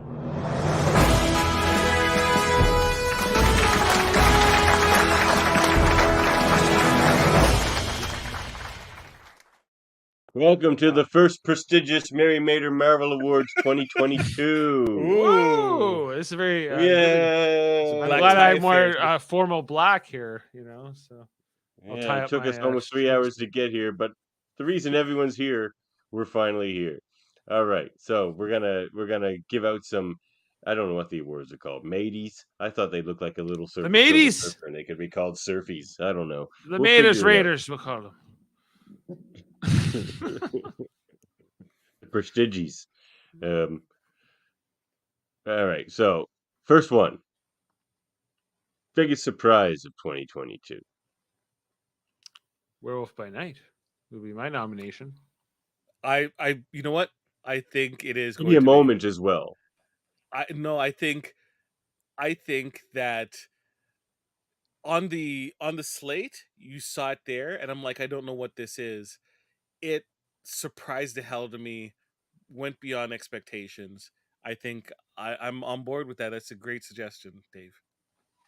For me, it was probably just Krasinski as Mr. Fantastic. It'll never happen again, but it was funny that they did it for a few scenes. That was a funny Yeah. surprise. I saw it. I didn't think they would. I wasn't surprised by it. It's almost like you knew this could happen one day, and it did. So it's like, Like honestly, I could change that and make it my real surprise is I can't believe how bad that Guardians of the Galaxy Christmas special was. Yeah, I was expecting more.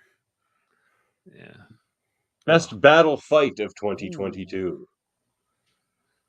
Oh, See, well, I wanted it to be from Wakanda Forever, but it wasn't. For me, it wasn't like it was a crazy big, fisticuffs or martial arts or anything like that. But I just love the fight between Amit and Khonshu. We get to see giant gods fight each other in the MCU now, and it was amazing. And I just love Khonshu. So My That's nomination would be the fight between Doctor Strange and the other Doctor Strange from in like with the piano stuff, like where they're like throwing yeah. music notes at each Okay. other, and that was like one of my highlights of that movie. Even though overall I didn't like that movie, I think that was a really cool battle fight that will stand out. I would say from the much beloved Doctor Strange movie, Doctor Strange, Oh, Wong, Kamertage. no, and America Chavez Oh, versus Shuma Gomorrah. Shumagorath. Yeah. Shuma Gorath. Yes, I Mm. thought that sequence was well put together, Mm. and it featured a lot of like abilities that in new ways, interesting ways. It wasn't just shields all the time. A lot of great stunt work from all parties involved. Wong looked like an absolute badass with the sword on the string. It's like a variation of his of just the ropes, the mystical ropes that they use. We had a variety of Legends and Bands of Cyttorak.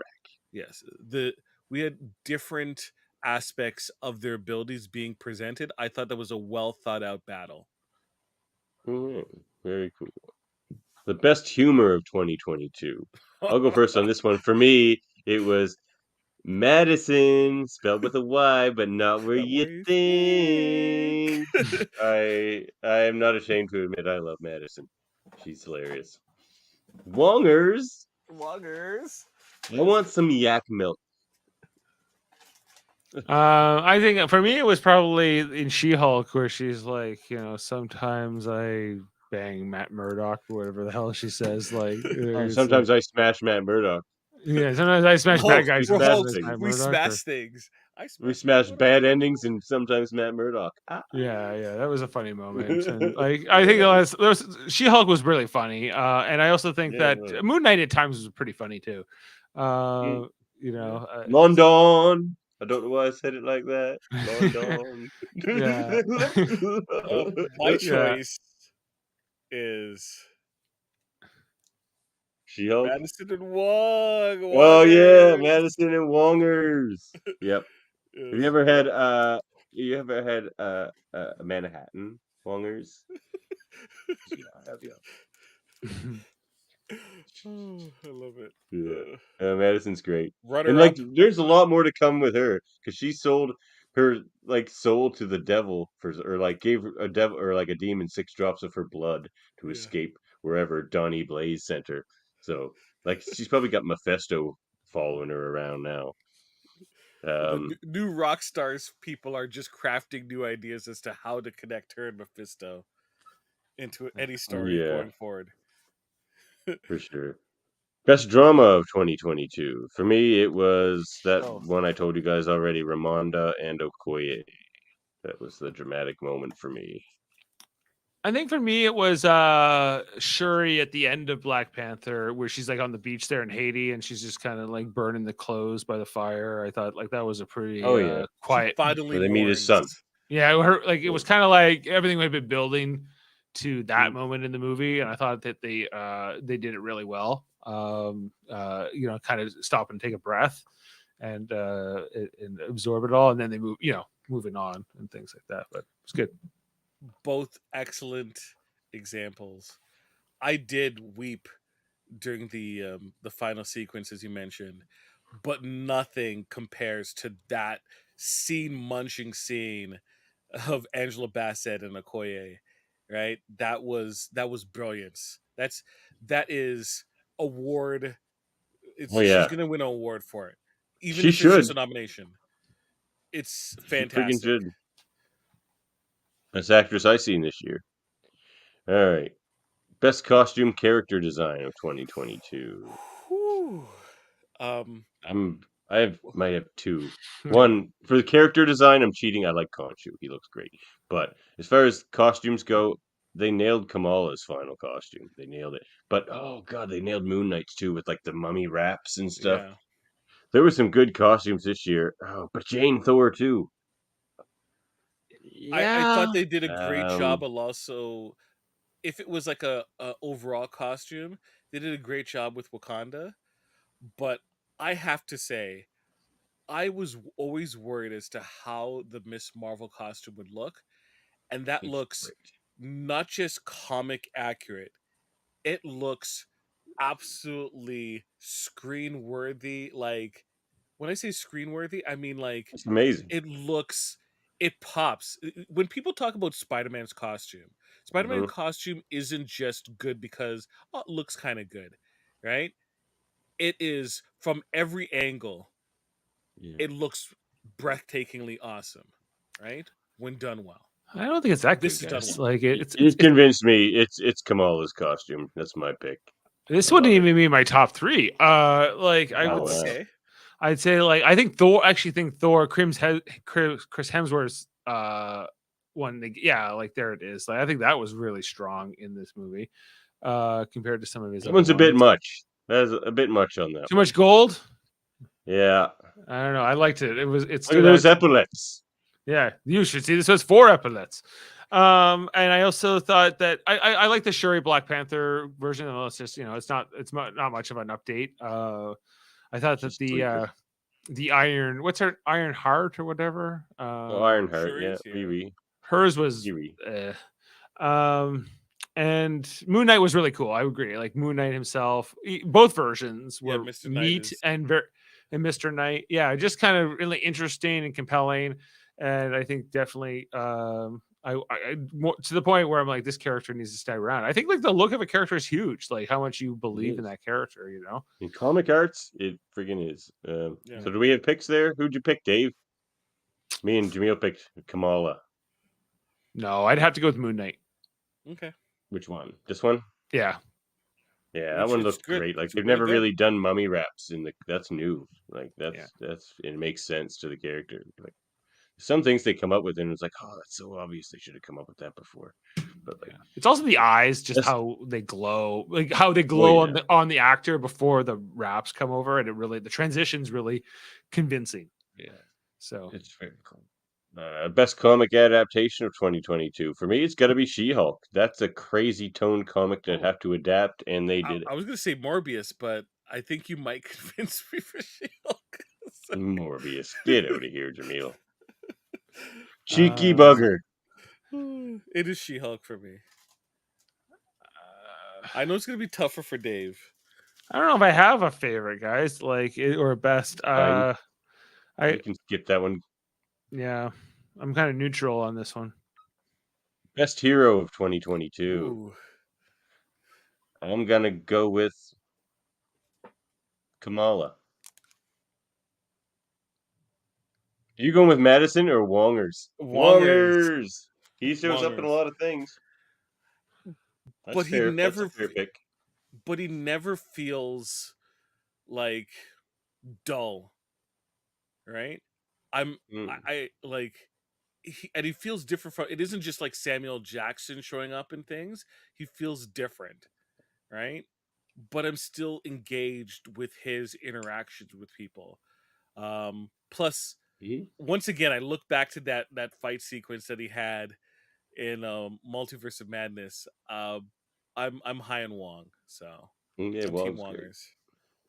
You're not gonna like it. Dave, You're not gonna like it. But what are you saying? my best hero of 2022 was Mantis. What?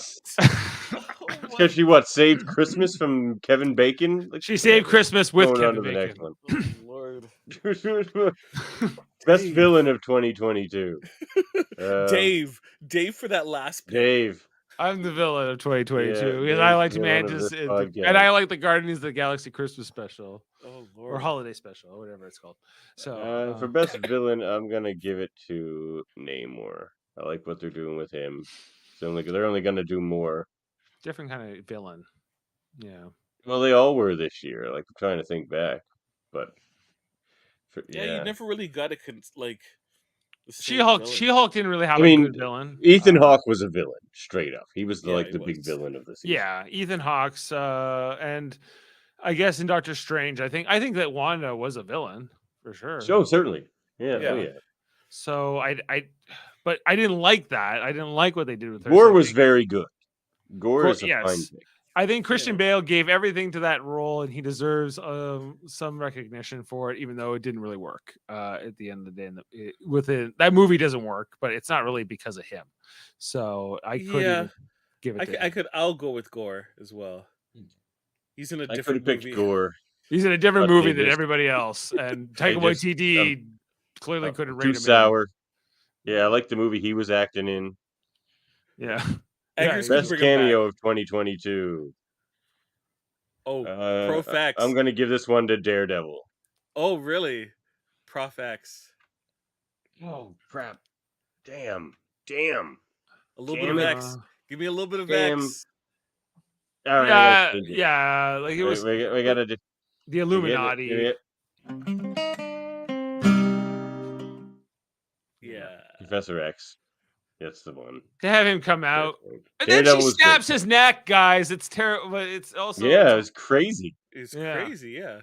But It's it was like absolutely that was Professor X. You got the wheelchair. Oh yeah. Like Oh, yeah, same he nailed He it. nailed the But- character. and they're like, and he's dead. Like I was just like, what? Like Everyone died. yeah. So Best supporting performance of 2022. supporting. Drax. No, Stop it. God, get out of here. Stop Get it, out of Dave. here. Now you're just purposely antagonizing people. No, it wouldn't be that. I don't know. Does Ethan Hawke? Oh, it's count? got to be. Is Ramonda a lead role or a supporting role? She was Ramonda is a supporting role, I believe. Yeah, then it's her. She's the best one of the series or season or Yes. year. If I had actress and actor, it would be don't. Angela Bassett for actress, and I would put Oscar Isaac. Gail Garcia Bernal or him. Yeah, I would or put Oscar Isaac as best Well, supporting. no, you get him in here. He's the No, lead but performer. he played a lead and a supporting. Yeah, wouldn't that be? Nah, I don't put buy Steven- that. They're the I same put guy. Steven as lead, and I put Mark No. as supporting. Rejected. Maybe. Same guy. I might be able to bite on that, Jaemeel. But yeah, I would say The that best lead performance. I think that Oscar Isaac deserves some recognition for what he did with it. Yeah, me too. I'm gonna. Okay, if I can't have it that way, then I'm gonna say pick him as well. All right. But I think Ethan Hawke is good in that show too. Like He was good. He was good. You know, it's kind of. It feels like it was a long time ago we watched that, but I think Coach Star 22 is Iman Vellani. She's a by friggin' far, superstar. a lot. But She's a lot. also, Gail Garcia Bernal came out of nowhere. Who's that? He's the guy who played Jack in Werewolf by Night. He's Werewolf by Night. Oh, Yeah, that he guy. was great too. He's a known actor. He was in Motorcycle Diaries and a bunch of Yeah. things. But I just didn't see him in this character ever coming out. And that's just. What about that Iman America Vellani Chavez is lady? amazing. We'll She's see. fine. We'll see. She's fine, but she's no Iman Vellani. Best TV show of 2022. Severance. But if it's not Severance, Marvel. Yes, Moon Knight. It's Moon Knight. I'm going Miss Marvel. I'm picking She-Hulk. The shows were strong. Crap, She-Hulk. What were my rankings higher on, Miss Marvel or She-Hulk? Okay, so you gave She-Hulk. She-Hulk 9. You gave She-Hulk a 9.5, and you gave Ms. Marvel a 9.5. So you tied on. This doesn't help me. All You gotta right. make a choice. And you gave Moon Knight an 8.5, so you definitely liked it less. So I already argued against that point. I'll have to go. I'm gonna have to go She-Hulk just because I like the character slightly better. Yeah, but Miss Marvel was great. Dave, did you pick? Oh, you did. You picked Moon Knight. I say Moon Knight. Best movie of 2022 for me. It's Wakanda Forever. Remember, the Werewolf by holiday Night. special counts as a movie, Dave. Werewolf by Night. Then it was the holiday special. Oh Lord. Oh wait, Werewolf by Night. Oh right, you're right. Werewolf by Night. I forgot it counted. It's Werewolf by Night. Yep. Yeah, Werewolf by Night. Holiday special. And Dave. the last one in the MMMA. Let me just remind everyone again of our sweet intro that we have.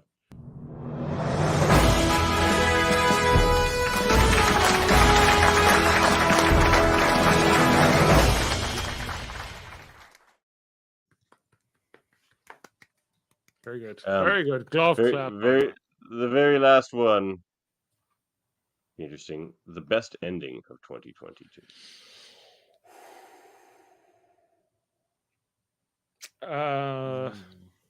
Best ending I would give to Black Panther. Yeah, I've never. There was no other thing that I was so emotionally wrapped up in. When the credits look, I had tears flowing during a Rihanna song, and I hate Rihanna. That's the power. It was a Rihanna song. Yeah, I'll agree, but also because of the extra tag they added with Namor at the end too, that counts as part of the end, and that's intriguing. Yeah. When I think of every other ending, I didn't particularly meh. At the end of Thor with Valhalla, I was like, oh, that's nice.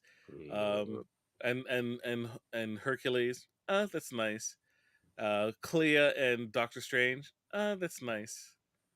Yeah. Well, that was the very first prestigious Mary Mater Marvel Awards 2022, everyone. Thank you. Our review show kicking off the M.M.M.S, which will come back whenever Marvel has a new offering for us. Ant-Mania, Quantumania. Yeah, Ant-Man. Is that the next installment to come? That's the next one. All right. Looking forward to that. That'll be great. And then it goes into Secret Wars, and I think Armor Wars too. Right? No, Secret Wars is far, far, far away. No, Secret Wars is coming up, dude. No, man, Kang War comes first, and they're not even in the same year. No, dude. Look it up. Look it up. No, sorry. Look it up. Sorry. Secret Invasion. There you go. That's a TV show. Yeah, yes, that's a TV. So Ant-Mania, Ant-Man, Quantumania, then Secret Invasion, and then looking forward to that. That's a great comic run. Little Secret Invasion's good story. Yep. All right. Well, you know what? I didn't even load up all the other shows in this network, but we're in part of a network. Yeah. Oh, we could switch the brand. Switch over. Yeah, we could switch the brand. All right, it will change the brand look, but you guys plug better than I do anyway. You're the United Federation of Podcasts here on the Super Mater Brothers podcasting channel, which we talk about things like Survivor and Big Brother, but we've talked about shows like Westworld too.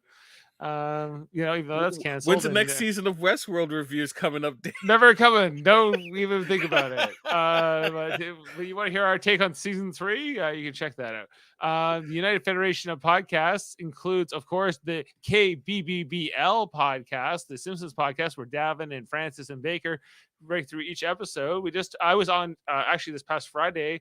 Right? Was I there? Yeah, I was there. Yeah. I love how attentive Davan looks in that picture. Yeah, it looks like you're so focused in. Yeah, look, when Franny starts talking Simpsons, I pay attention.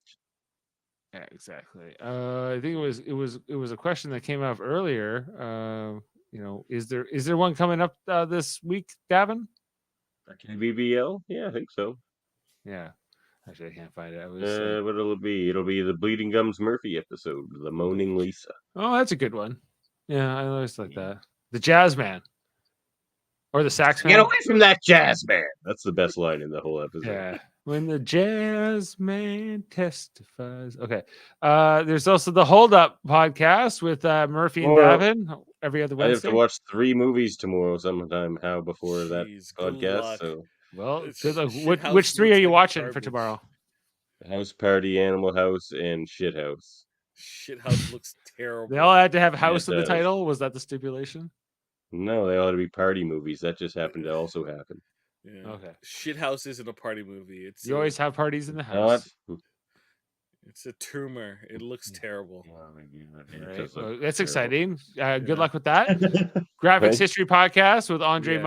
Mayette, where he interviews all kinds of people in the graphic novels, but also in the movie business, including the cameraman from The Shining and some other Yeah, interesting Jeff characters. Blythe. That was a great interview. I just listened to it. Actually, it was very interesting. That guy has some cool stories. So Listen to check that that. out. And you and Andre Mhm. also do the X-rated podcast, the X-Men the Animated do. Series. We were off this week to do this here show we're doing right now, but next week we'll be back. Oh yeah, I guess I should hit that little. There you go. Yeah, we'll be back with the 2-parter Sanctuary. Ooh, That's a fun one. Asteroid Uh, M and all that good stuff.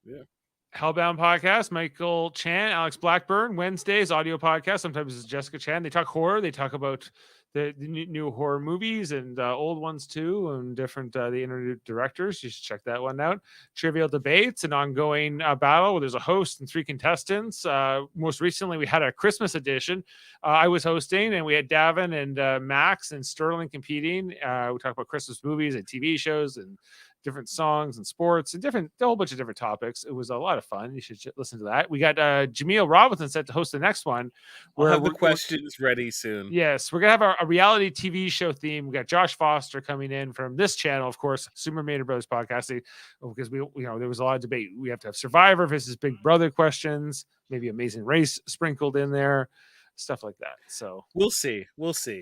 Yeah, Jameel's got the controls, so we'll see how that's going to play out. Check out Trivial Debates, Live Long in Podcast, our Star Trek theme channel where we talk about Star Trek all the time. We got different divisions: a command division indicated by the red color, where we talk about the TV shows, whether they be past ones like Star Trek Enterprise and Deep Space Nine, or current ones like Prodigy and Discovery and Strange New Worlds and Picard, and all kinds of new other ones that come out. Lower Decks. There's so many new Star Trek shows. Our science division, indicated by the blue color, which has our debates and our trivia games and Probes that go up different places. Our operations division in yellow, which does Star Trek Radio Theater, including most recently we did Star Trek V: The Final Frontier. Davan played Cybok. I played McCoy. Jameel played Scotty. Supposedly he had the lines of Scotty. He was maybe from Scotland. We're not sure. And Jaemeel, you were doing an accent of some kind again. Yeah, what part of Scotland is that from? South Central. Charles Sweden. Yeah. And our locutors at Trek, of course, where they talk about the longer questions, our pirate radio, in Live Long in Podcasts, different topics, of course. It's a bit nuts over there. Yeah, so I think that's all of them, right? If I missed I don't any. think you missed anything.